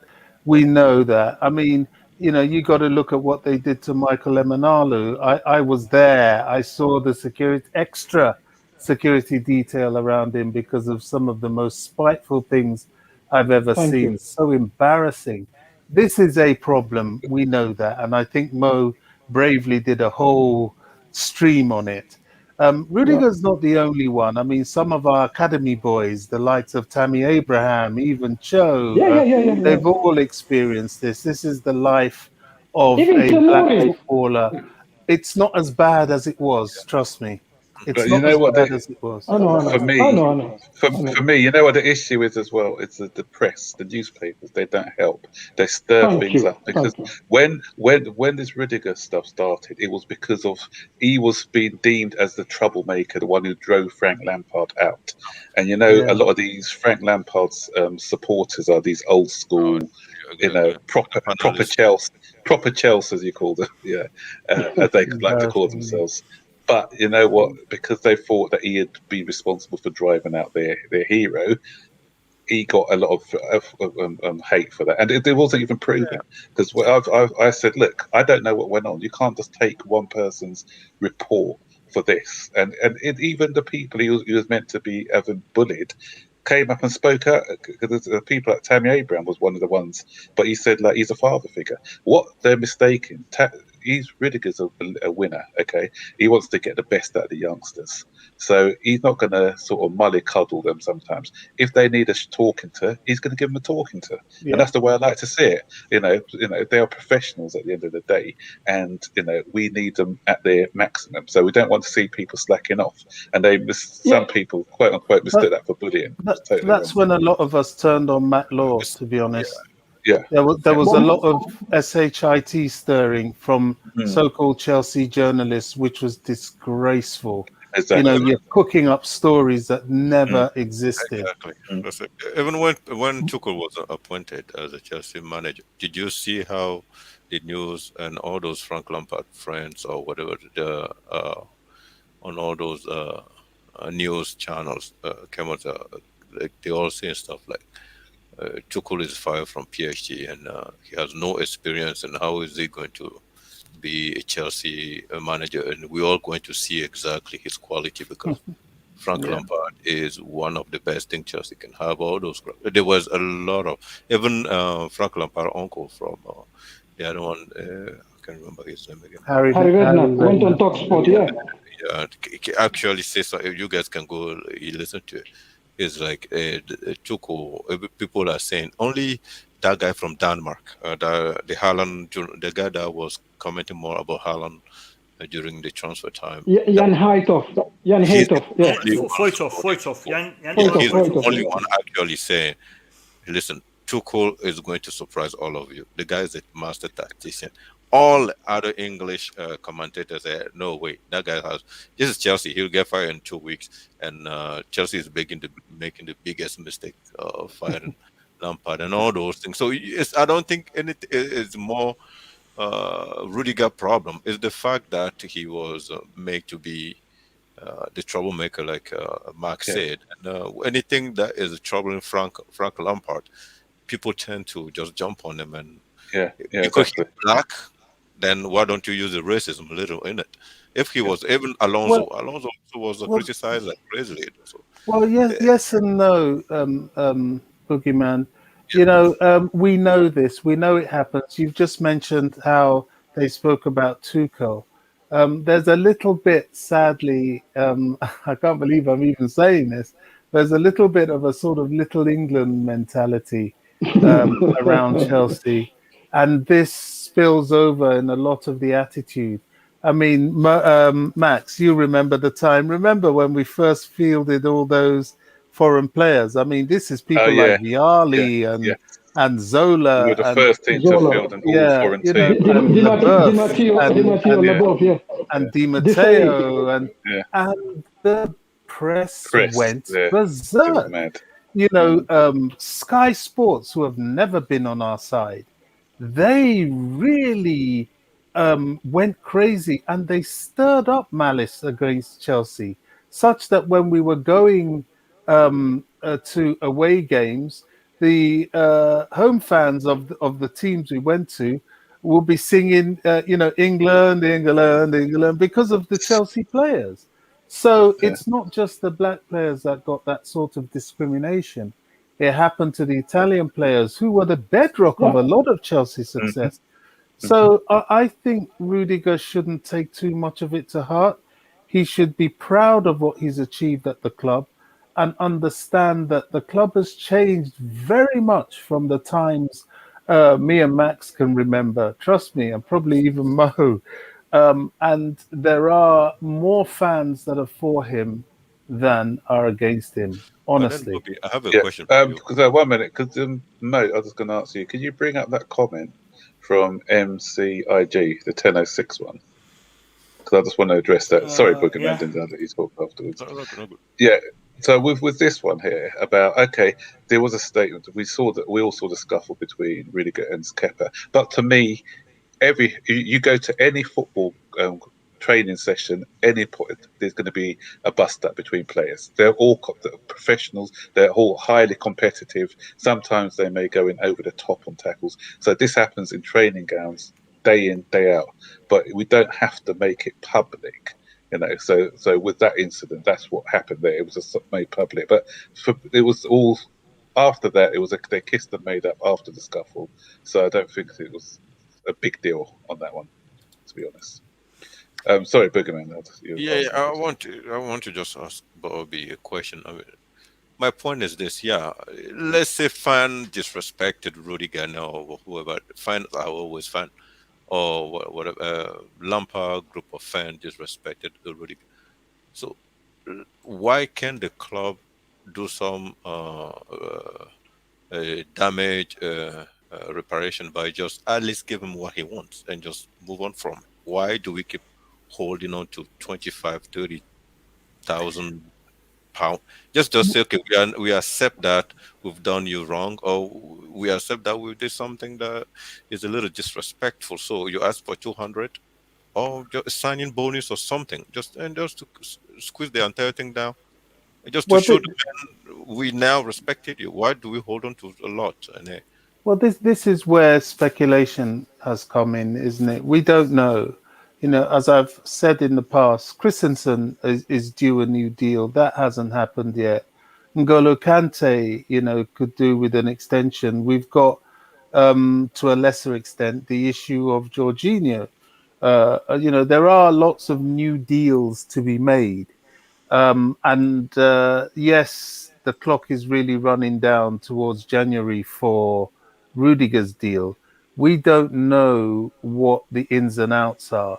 It's speculation that the club is offering him 120 now, or is it 150 now, and he wants 200. Nobody knows the truth behind these figures. I would find it very, very, very hard to believe, as stupid as the club can be sometimes with transfer dealings, if they don't understand the economic sense of giving Rudiger a highly paid deal. Whatever we do to replace him is going to cost a stupendous amount of money. So I don't think the club will not give him what he wants. I really don't. I think there just may be some things. It might be a timing issue more than anything else. And how Chelsea do things. Suddenly, maybe November, October, that sort of thing, you get a spat of so-and-so has signed a new deal and so-and-so has signed a new deal and that sort of thing. That's my personal belief.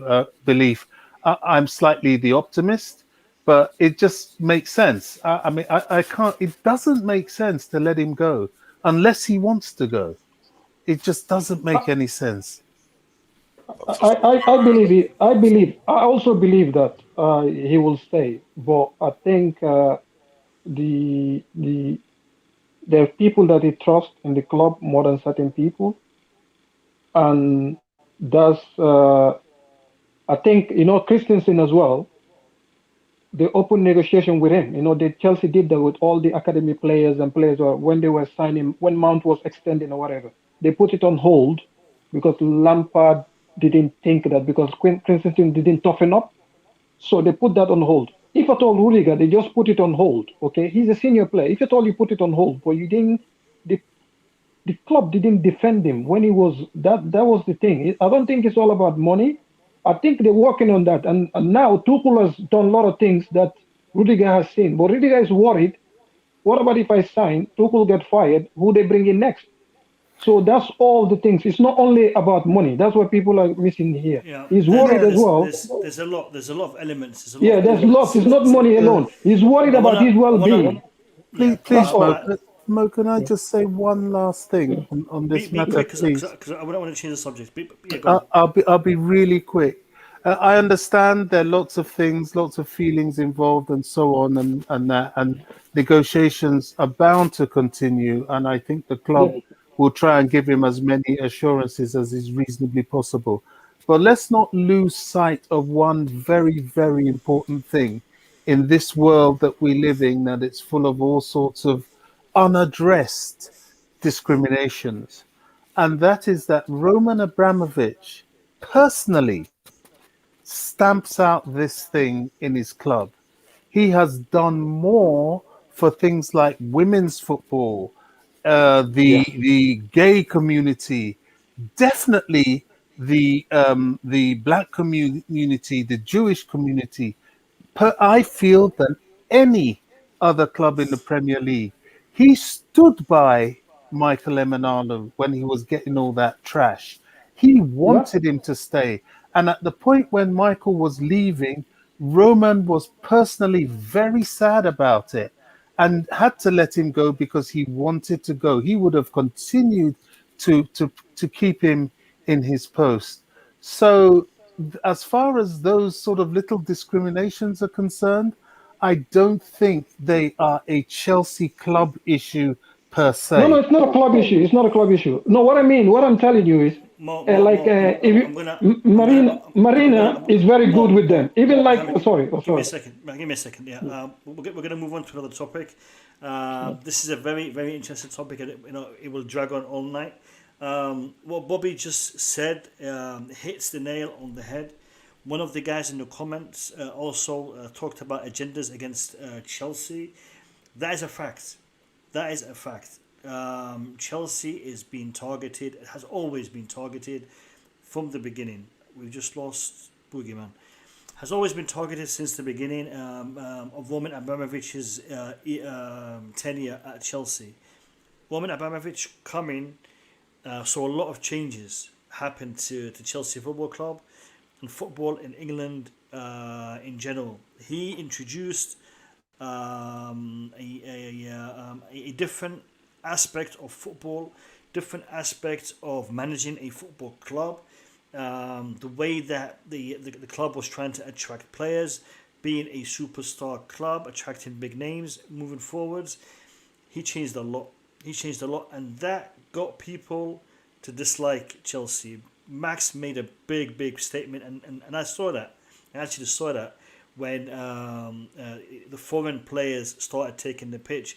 Chelsea fielded a side without a single Englishman in the team, and all you saw in the newspapers was they're taking over. It was the early signs of Brexit, if we can put it that way. But yeah, no, I made that statement, by the way, man. Sorry.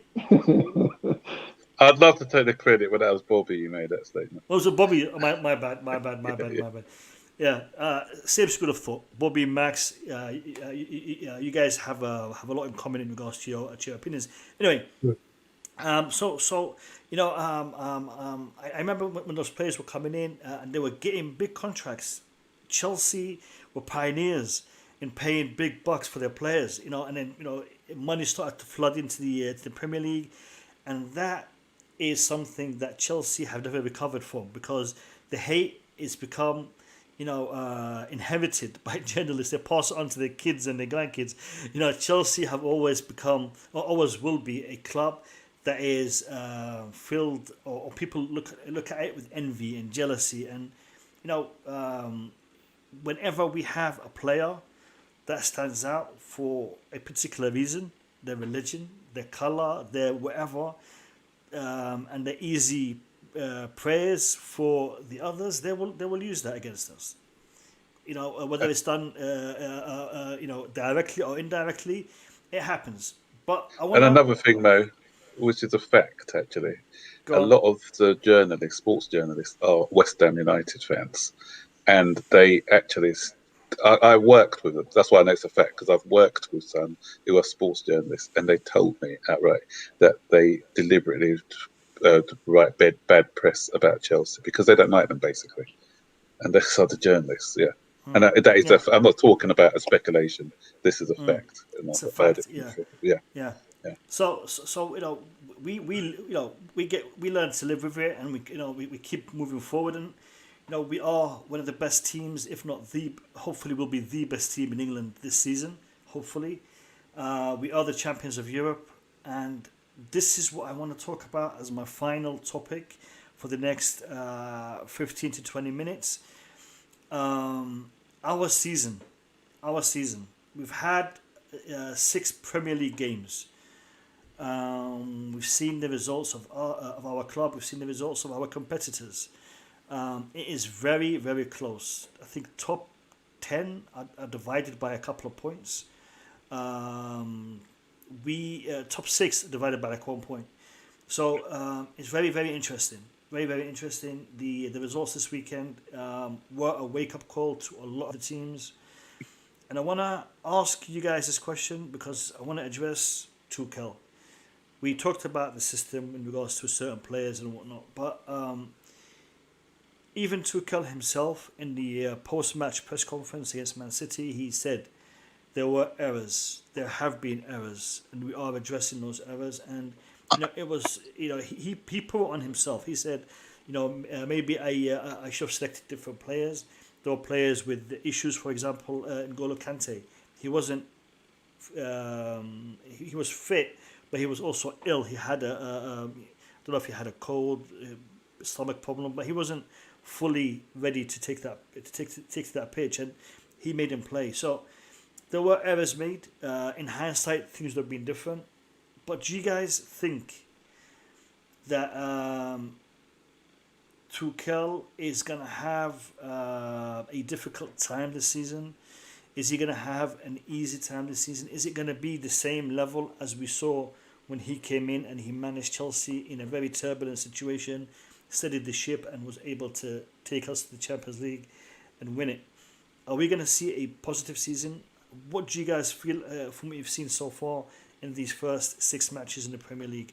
And I'm specifically talking about the Premier League. Let's leave everything else aside. We'll start with Boogie, man. Yeah, thanks, Mo. I have to leave in 5 minutes anyway. So, listen, I noticed something since we start this season. Our first halves were not as good. That is my major concern since the beginning of the season. But we always manage to win. Against Pep yesterday, I mean, it's Pep, it's Manchester City. Yeah, so whatever performance they did for the first half, they will keep it. They were playing like that for 7 years or something under Pep. So that's exactly what happened. We came out in the second half, we played good. Actually, we play our system. We have a 3 front and 2 midfielder. And we seem to kind of take the game to them at that time. Not take it, but at least we were in the game. They have chances also, but we were actually playing a good game. But we didn't have enough time to come up and score or even at least take a draw. That was the whole thing. So for me, I'd rather lose that game against Manchester City. And Tuchel learned some lesson into how to impact the game early when it's not going our way. So that's my biggest concern with Tuchel. Because if he doesn't fix those things, If we have to rely on the opposite team to get tired in the second half, like he always say, "Oh, our first half was the opposition was playing really good, but then the second half they cannot handle the way of playing, so we managed to score a few goals in the second half." If he has to rely on this the opposition to get tired in the second half, I don't think it's going to be good for the entire season, because in the EPL, when a team score on you, they can just park the bus, 11 players behind the ball, and that's it. The game is over. So he just needs to find a way to impact game during those first half. If there is a stop he has to make on the 25th, 35th, or even 40, just do it. Do it, and because we know he managed to impact game in the second half. What can he do in the second half? That's my biggest issue with Tuchel. Other than that, he's a well-spoken coach. Anyway, like everybody will tell you, whatever he's doing, you know it. And it seems like he's a good manager also. Players know exactly what Tuchel want from them. And that's not the case from Mourinho. Mourinho come and throw a player under the bus. Tuchel doesn't do it. And we have really young players also. And they don't like to be thrown under the bus. You will never see Tuchel do something like that. So for me, he is the coach for Chelsea, for sure. And he is an elite coach. He is a top coach. But my only issue is he needs to start impacting those games in the first half. For me, that's my only problem at this one. So can I go next? Let me go next. Max, before you jump in, Boogeyman, I know you have to go, but before you go, do you think that the Premier League is realistic for us this season? Will we achieve it? Yeah, I think we can, because City lost against Tottenham. Arsenal spanked Tottenham today. Like the first half, I didn't finish the game, but I was just like, "What the hell is going on?" When I saw 3-0, I was like, "So am I supposed to be?" Yeah, I was supposed to be happy that we've been Tottenham 3-0, and if Arsenal end up beating them 6-0, because that's what is a 30-something minute. I saw 3-0. I was like, "Oh God, why this guy trying to make me feel like Justin didn't do anything beating Tottenham?" But then I saw the end of the score 3-1 or something. So this is the EPL. What I'm trying to say is, City is going to lose game. They're going to, and Liverpool are going to lose game. We need to perform against those middle table teams, and we need to. We're doing it. Against the same Manchester is Pep. I think Pep just came into that game yesterday. Like it was a Bobby that kept saying that Manchester City came to that game to undo whatever mistake they did during the Champions League final. They came in to just hurt us. That's what they did. And let's just think, against other team, then nobody's going to be able to play us for 90 minutes, 45 minutes. Yeah, we always manage the second half. I think we are a title contender. It's not that late if we can handle those middle table team and all those things. So I think we are a title contender, definitely. And Lukaku also needs to start. Come on, man. Like, I don't want to start it again because Max is here. Lukaku needs to start like Max, you already know. I want you. Max, I'm going to surprise you today. Max, I got to say something to you. Every time you're not on my stream, yeah, Boogeyman trashes Lukaku. When you're on my stream, he talks nicely about Lukaku. I'm actually going to say something. What's going to surprise Boogie? Okay, yeah. From my point of view, look, we've played 6 games, yeah. But if you look at the games we've played, we've already gone to Arsenal, we've gone to Tottenham, and we've gone to Liverpool, and we've played Manchester City. And don't underestimate Aston Villa this season, because I think they look strong. Okay, so we've had a tough start to the season.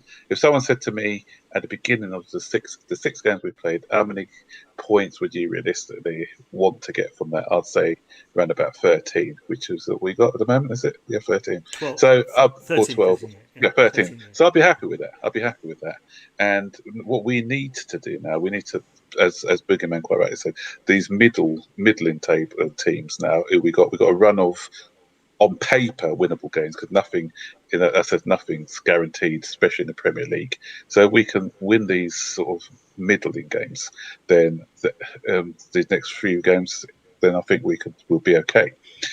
With regards to Thomas Tuchel at the moment, he's got us set up quite well, and we're still quite organised, and everyone knows their role. But yesterday disappointed me in a way, in that I thought we gave Manchester City way too much respect. I thought with the way. So don't get me wrong, City came out like demons. They've just lost their last 3 games against us, and they wanted to prove a point. They pressed us hard for 90 minutes. It's just like they gave everything to this one game, and you can see how much it meant to them. Because was it Silva at the end?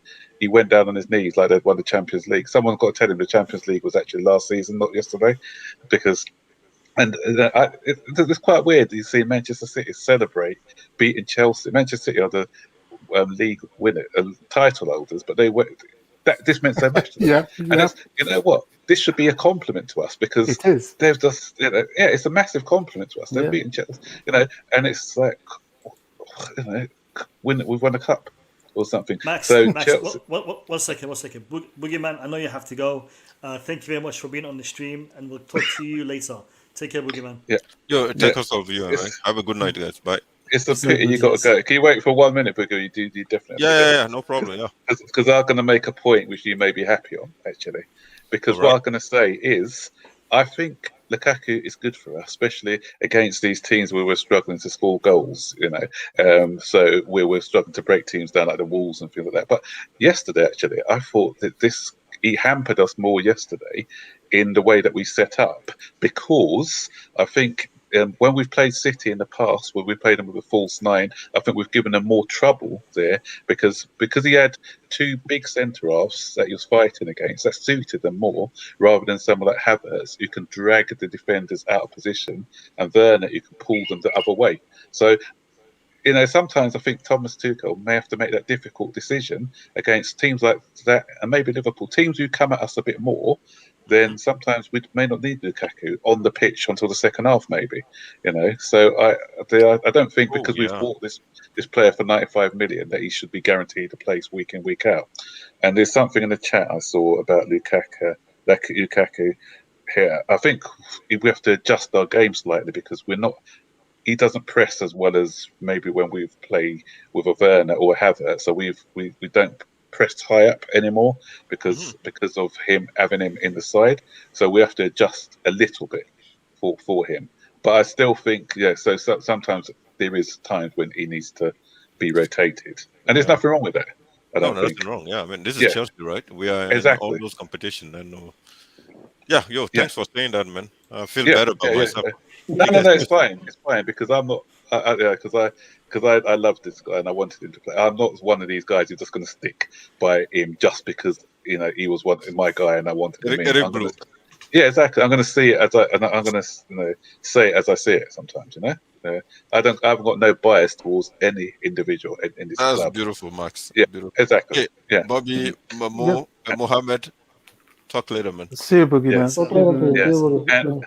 And also, sorry, I'll finish in a minute. Go, man. And then what I was going to say, if we do play the 3, I don't think we should be playing Kante, Jorginho, and Kova together, because there's not that link there's no one to link up the play. Plus, they're all similar in slight lack of creativity. When I say creative, from the dribbling aspect. Okay, Kovačić does offer us that sometimes, but Ruben Loftus-Cheek would work better for me in a 3 if we're playing a 3, because you know what, this guy has got the power, the drive, the pace, and he can transition attack to defense really quick, from defense to attack really quickly. So there's just 1 or 2 things that Tuchel needs to iron out, I think. Still, we're scoring goals now, because more than last season, because we got, was it 3 against Crystal Palace, 3 against Tottenham? Was it, how many did we score against Villa? 3 against Villa, wasn't it? So so we are, but it's just some of the bigger games. Obviously, the Liverpool one I was quite pleased with, especially after going down to 10 men. I thought we showed a lot of character in that game. But it's just the one game what has disappointed me this season is that what happened yesterday, in that we didn't. Okay, as I said, credit to Manchester City, but I just thought that we could have given a bit more. If we had done what we did in the last 20 minutes, 25 minutes, if we had played with a bit more bravery yesterday, then we may have got something out of the game. All right. And title contenders? Yeah, definitely title contenders. There's nothing. Okay, we're gonna go through the whole season unbeaten, because I think this season is a lot closer. We're gonna have a 3-horse race, because I still can't see Manchester United. They may prove me wrong because they've got a lot of good individuals, but for me, I just still can't see Manchester United challenging. I can see it between Chelsea, Man City, and Liverpool are the 3. I think will be fighting it out. And I think I was listening to your stream earlier, and Bobby made a good point where he said it comes down to injuries. Yesterday we had a lot of injury players. Man City had every single player fit yesterday. Even their bench was fit. There's nobody who was injured in that team, so they were able to field a full strength side and a full bench, so they could play the high press. And when the 3 got tired, they got 3 fresh players who can come on to continue the aggressive press that they were playing. Yesterday we missed Mason Mount because his energy was missed yesterday. We had people carrying knocks. I think Jorginho had a knock. Kante was under the weather, so we didn't play with James as well. So we weren't at our maximum. But I still think with the injuries that we had, or because he came out and said about the injuries, I think we've got a squad. He needs to utilise it. So I just started with Loftus-Cheek yesterday, in my opinion, especially after the performance that he had against Aston Villa. If a couple of players weren't 100% fit, then play some of the people in your squad. Not, and he wouldn't have weakened us, I don't think, if he had played. I want to address Loftus-Cheek after we finish this segment. I want to give you guys a couple of minutes on Loftus-Cheek. Bobby, let me hear your thoughts. Yeah, thanks. I think Max makes an excellent point about Lukaku. The challenge on Tuchel this season, and I think he's doing well to adapt to it, is to be able to redress his attacking style. And the idea of playing Lukaku for every game might have to be part of that, because there are some games, just as Max has pointed out, particularly like the City game, where he's less effective and maybe is better off coming off the bench. And it'll probably be better for him as well, because him playing every game might really be a bit too much, including internationals. I really believe that we will be title contenders. I just think that there's a little tweaks here and there. There's some players that need to get used to Tuchel's system. One player I pray, and I know you're going to address this later, Max, stays fit and continues in the Tuchel system is Ruben Loftus-Cheek. He is going to be massive for this team. He really is. What I saw against Man City was enough for me. His movement, his strength, just as Max has said, ability on the ball, vision, passing, goal threat. He's got everything. If that guy is fit, he's back, and he's going to go levels with Tuchel.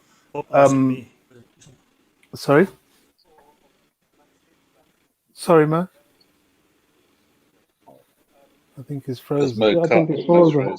Yeah, it's frozen. You can carry on anyway. It's a bit better now. I'm having connection issues. Bobby, carry on. Yeah, so, I mean, yesterday, as far as I'm concerned, it was a blip. I mean, it's not anything that I take too seriously. And a lot has already been said about the motivation that Man City had. They were determined not to lose a 4th game in a row against Chelsea. And if the situation had been reversed, we would have been exactly the same. I mean, this was a bit of a cup final for them. And I think the point was made earlier. I would rather be in our position holding the European trophy than in theirs trying to get a little revenge back in the Premier League game for 3 points. My only worry now is I think we've got Southampton after the international break. This is a bit of an acid test for us. Before. Oh, before. That's before. Okay. We've got next week. Yeah. Okay, well, that's also good. But even so, that's a bit of an acid test for us, because Southampton haven't won a game. They will come against us motivated. And this was the kind of game we struggled with last season, even when Tuchel was here. So if we can put these sort of teams to bed and beat them and beat them well, like we should do, then we can look forward to a very, very interesting title running. Yeah, Agreed. definitely. Before I go to Mo, people, we are edging so close to that 8,000 subscriber milestone. We are literally tens of subscribers away from that milestone. So if you are watching the stream and you haven't subscribed, because I know a lot of you are like that, you like to watch my streams, but for some reason you don't like to click on the subscribe button. Do us a favor and subscribe, because it means a ton. It's only a statistic, but it's one that I care about. So if you want to help me out, click on that subscribe button. It would be much appreciated by me and by the guys here on the panel. Show some love to the Blue Lounge.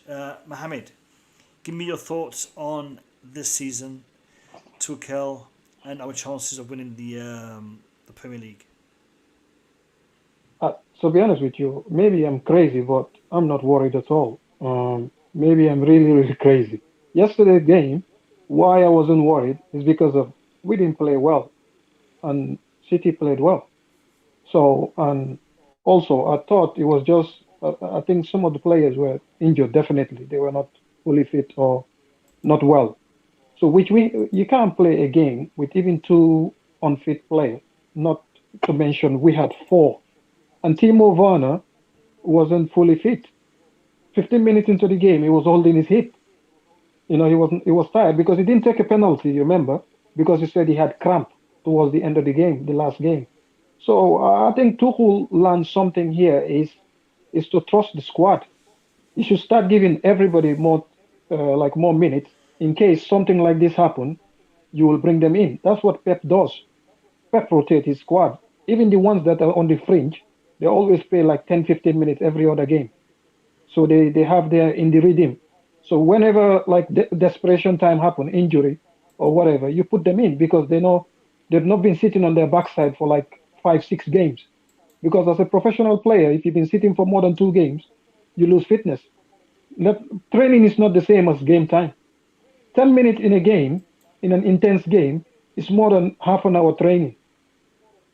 So I think that's the thing you will learn, but I'm not worried. And when it comes to being like the title, I think we'll win it. I'm being honest with you, because we had the worst start. I was worried when I saw the fixtures. I was worried. I'm like, oh my God, are we going to be fit enough? Like the players, are they going to be fit enough to be able to play? Because the starting of the season, all the teams are equal technically because they're not fit. Players are not fit. That's when you have most of the time. That's when you have the worst results or the surprising ones, and December, because December, a lot of people are tired. Okay, those are the worst, that winter time. So that's why I was worried, like when our fixtures, like Arsenal away, Tottenham away, Liverpool away, Manchester City, Aston Villa, I was worried about them as well. So when you look at it, we only play Crystal Palace as a not so good team. All the other 5 teams, they're going to be in the top 6, top 7 this season. So, which is a wonderful 13 point for me. I'm not worried about that at all. And with Tuchel's system, to be honest with you, I believe even the system we play, if the players were fully fit with their energy, we would have beat them or draw. I don't believe it's the system. The players were just not on top form. That's it. I'm not worried about Tuchel. He's a smart guy. He will learn and we move on. To be honest, that's it. Yeah. No, I agree. Mo, I'm gonna give you the first statement on Ruben Loftus-Cheek, and also make it your closing statement, because we'll be ending the stream after this comment. I want to know what your opinion is in regards to Ruben Loftus-Cheek. We know the injuries that he's had. We know his road to fitness and how much of a struggle it's been for him to get back to where he is today. We've seen him play now. We've seen him come on and do some put in some good shifts, put in some good performances. Do you think Ruben Loftus-Cheek has done enough to be considered as part of the starting squad? Will we see him start more often? And what do you think will be his best position if Tuchel does utilize him? That will be the question to you, to Max, and to Bobby as your last statement before we end the stream. So go ahead, Mo. Let me hear it. Yeah, for me, I'm very happy. This is a guy I watched since he was, I think, oh my God, you know, like Ruben is my guy. You know, to be honest with you, I'm an academic. The academic guys, I watch them all. And Ruben, I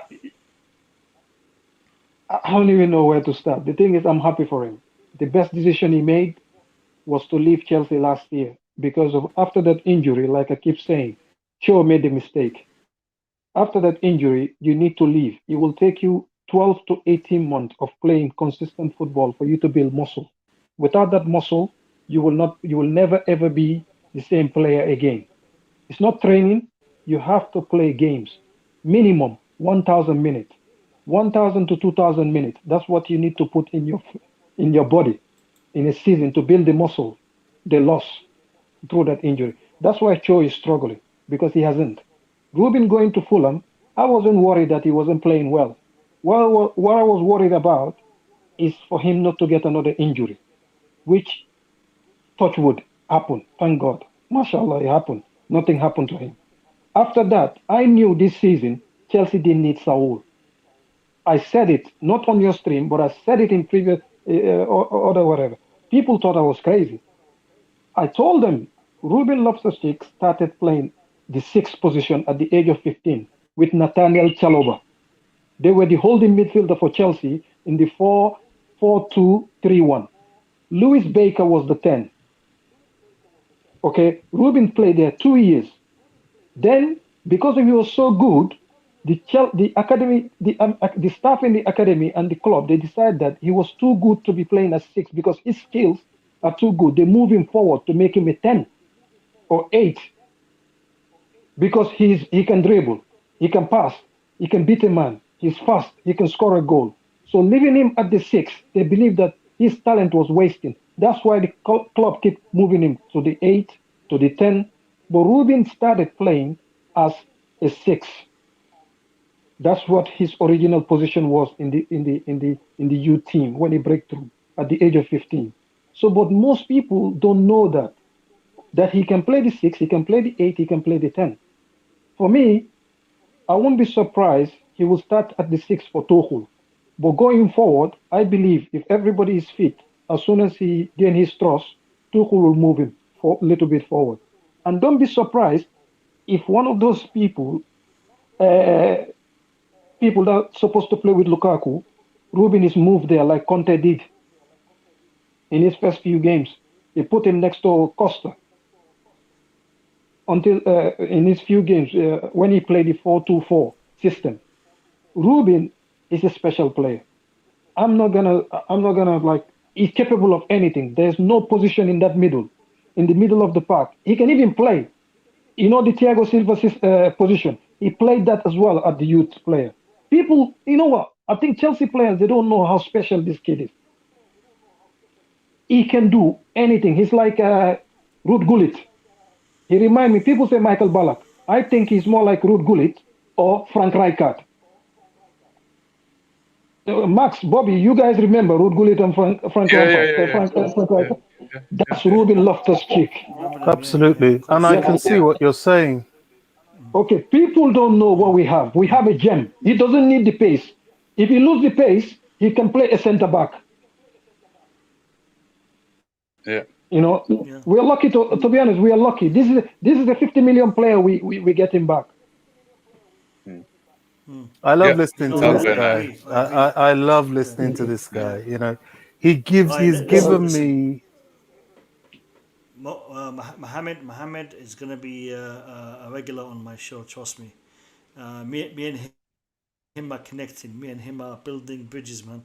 You're gonna see more on this channel. No, seriously, Mo, you have a great insight. You have a lot of passion. You have a lot of history, and you have looked at Chelsea from a different perspective, which is what I enjoy most about your feedback. Absolutely. A lot of us, me included, I look at the first team. I have a little bit of information about the guys in the academy who are coming up, and to be honest, I really start to follow them when they become on the fringes of the first team. That's when I start to follow them. But you have been following these guys since they were kids, and that is a perspective that is very valuable because I don't have it. So having you on this show and the guys in the chat are listening to your insight, you are adding a lot of value to the Chelsea community. So it's an honor to have a person with your knowledge on the stream. So thank you, Mo. No, thank you very much. The thing is, sorry, the reason why they wanted my uncle wanted me to join a youth football, like one of the to be a youth player, but my father refused. You know, African dad. He said, no, you don't need it. You have to go to university and things like that. That's why I end up not being pursuing that academy route. So it was forced me. I had to go to university, graduate. He told me, when you have your degree, you can go and play back. Who will sign a 21-year-old? That's crazy, isn't it? What position? What position were you? I was a 10. Okay. I was a 10. Yeah, I was a 10. I was. I used to play even for Bonage Football Club in Manchester. It's a East Lancashire league when I was in college and university. And Bolton wanted me for trial. Even that time, Manchester City was in second division. They wanted me for trial, but my dad refused. And he told me, like, because his idea was go to university, study, and come and work in the family business. You don't need football. You know, like that mentality he had is different. But now my nephews, they have the luxury. One of them in America is in the Dallas Football Academy. You know, and even here I have few of my friends and whatever who has kids in academies currently. But I missed my chance. But my best friend as well had a trial at Chelsea. The second, I'm old. Well, one of my best friends, had a trial at Chelsea. If you guys want, I will send you the pictures. Even that time when Chelsea were changing in porter cabins in Harlington. Yes. Sharing the school grounds, wasn't it? Just thank you very much. So he injured during the trial at Chelsea. He injured his knee, so he didn't play again. So we went to university together. Then we end up working in the financial industry. But now he's back working with the football club. I don't want to give details so people can know who he is, but I don't want to. But yeah, I've been connected to football. Oh my God. You know, I'm a junkie when it comes to sport. I watch all sports: tennis, football, NFL. Fantastic. Yeah. I have to say, it's fascinating listening to Mo. I love it. You know, I love listening to a member of the panel. You know, the panel, they all bring their own things to the table, but Mo really goes onto another level, and he's given me a different perspective on players going out on loan post-injury. It's not about them playing well, but it's about them just playing and not getting another injury. And I remember back to Zuma's injury when he went to Everton, and he didn't particularly play well, but he played. And when he came back to Chelsea, he was ripping up trees again, so to speak. So, I really appreciate that added knowledge and intelligent conversation to what we are doing here, because you look at a lot of streams and you see a lot of childish talk, a lot of arguing, and we don't always see things the same way. But if we have an intelligent approach to everything that we bring, I think that adds to the uniqueness of this stream. You know, Mo has done an excellent job. He's opened up a stream that has embraced everybody and that has brought real fans real Chelsea fans together, and that's priceless, absolutely priceless. And you remember Hurricane? Sorry, Mo. One thing. You remember Hurricane? He went to loan at Leyton Orient, Leicester, and Millwall. He did nothing. That's the Hurricane now. If you judge a player on a loan, Michael Emiliano said this in front of me and Frank Anderson. They said a player, when you send them on loan, they said post-injury, definitely they need to play 2,000 minutes before they get back to the recovered knee ligament damage or the Achilles tendon. Definitely. That's why Cho is struggling. It's not because of anything. It's because of the muscles in his leg has not developed again yet. By not playing, he will never ever come back. Chelsea need to either play him, he will struggle, or send him to loan or sell him. Yeah. If not, they're going to ruin his career. That's why I'm surprised we didn't send him to Dortmund on loan. Yeah, well, I didn't want him to go on. Yeah, I didn't want him to go on loan, but having heard you, I have completely changed my mind. I just think that would probably be such a good solution, and I'm glad you've mentioned Michael Emenalo, because I've met him on several occasions, and I was very unhappy about how he was treated. He was excellent for Chelsea. Yeah, he knew his stuff.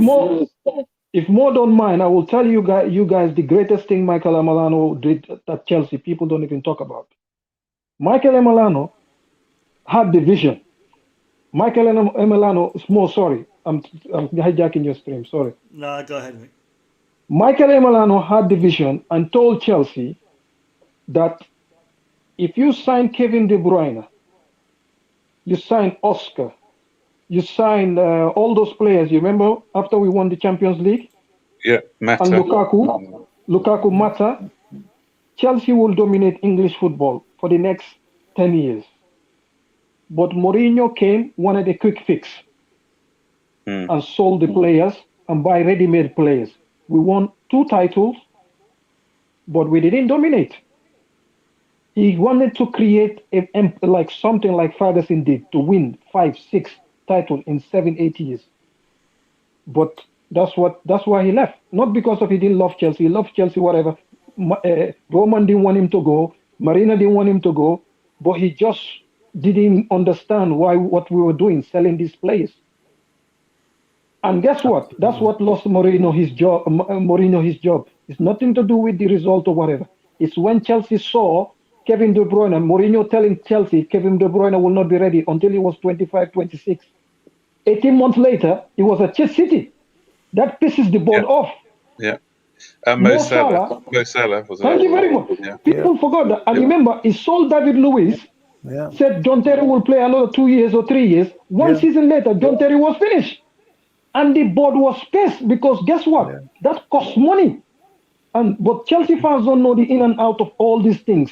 Some of the managers we love them. They won off 1 or 2 trophies, but they cost us 3 or 4 by their. That's why I don't blame. You see, Tuchel is not demanding any new player.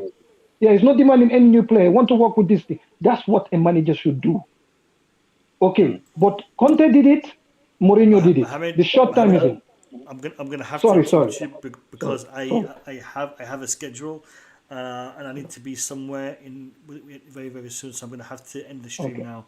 I'm sorry, Max. I'm sorry, Bobby. I wasn't able to give you your statements to say on Ruud Loftus-Cheek, but we will discuss that a lot in the future. I'm sorry, guys. No. Don't be sorry. Don't be sorry. More. Listen. I think I've done a lot on Ruud Loftus-Cheek. So just go to my channel and you can see my take on Ruud Loftus-Cheek as well. So listen, guys. Burton Ballers is one of the best Chelsea YouTube channels that I follow. Absolutely. I follow a lot of channels, but then I get bored and I stop watching them. I've been following Max for about 1.5 years now.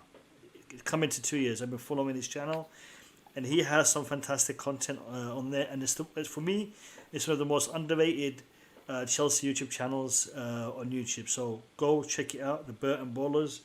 Go check it out. You will not regret it. Great content and great information. A lot of history on the Burton Ballers. A lot of Chelsea history can be found on the Burton Ballers. Listen, people, we are, we're 70 subscribers away from 8,000. I was hoping to hit it today. I guess I'll have to wait a couple of days to hit it. Big up to all of you. Thank you all for joining the stream. I will see you on Tuesday night for the preview for the Juventus game. I know Bobby is doing a lot of research over the past couple of days, so he's going to have a lot of information to give us in that preview. I'm looking forward to it. So I'm just hoping it isn't like the last time that we won the Champions League and we played them. Remember, Oscar scored that brilliant goal. Then they came back and drew 2-2, I think. And I think they beat us at their ground. And we finished third. So no. You know what? It's early doors. For us. So whatever result that's going to happen, I think it will not impact our season too much. Hopefully, we want to win. We want to get that win early doors, but we will see. Lads, thank you all very much. Mo, Bobby, Max, Julius was on earlier, Couch Critic, and everybody that took part. I will see you all on Tuesday night. Have a good one. Peace out. So, thanks.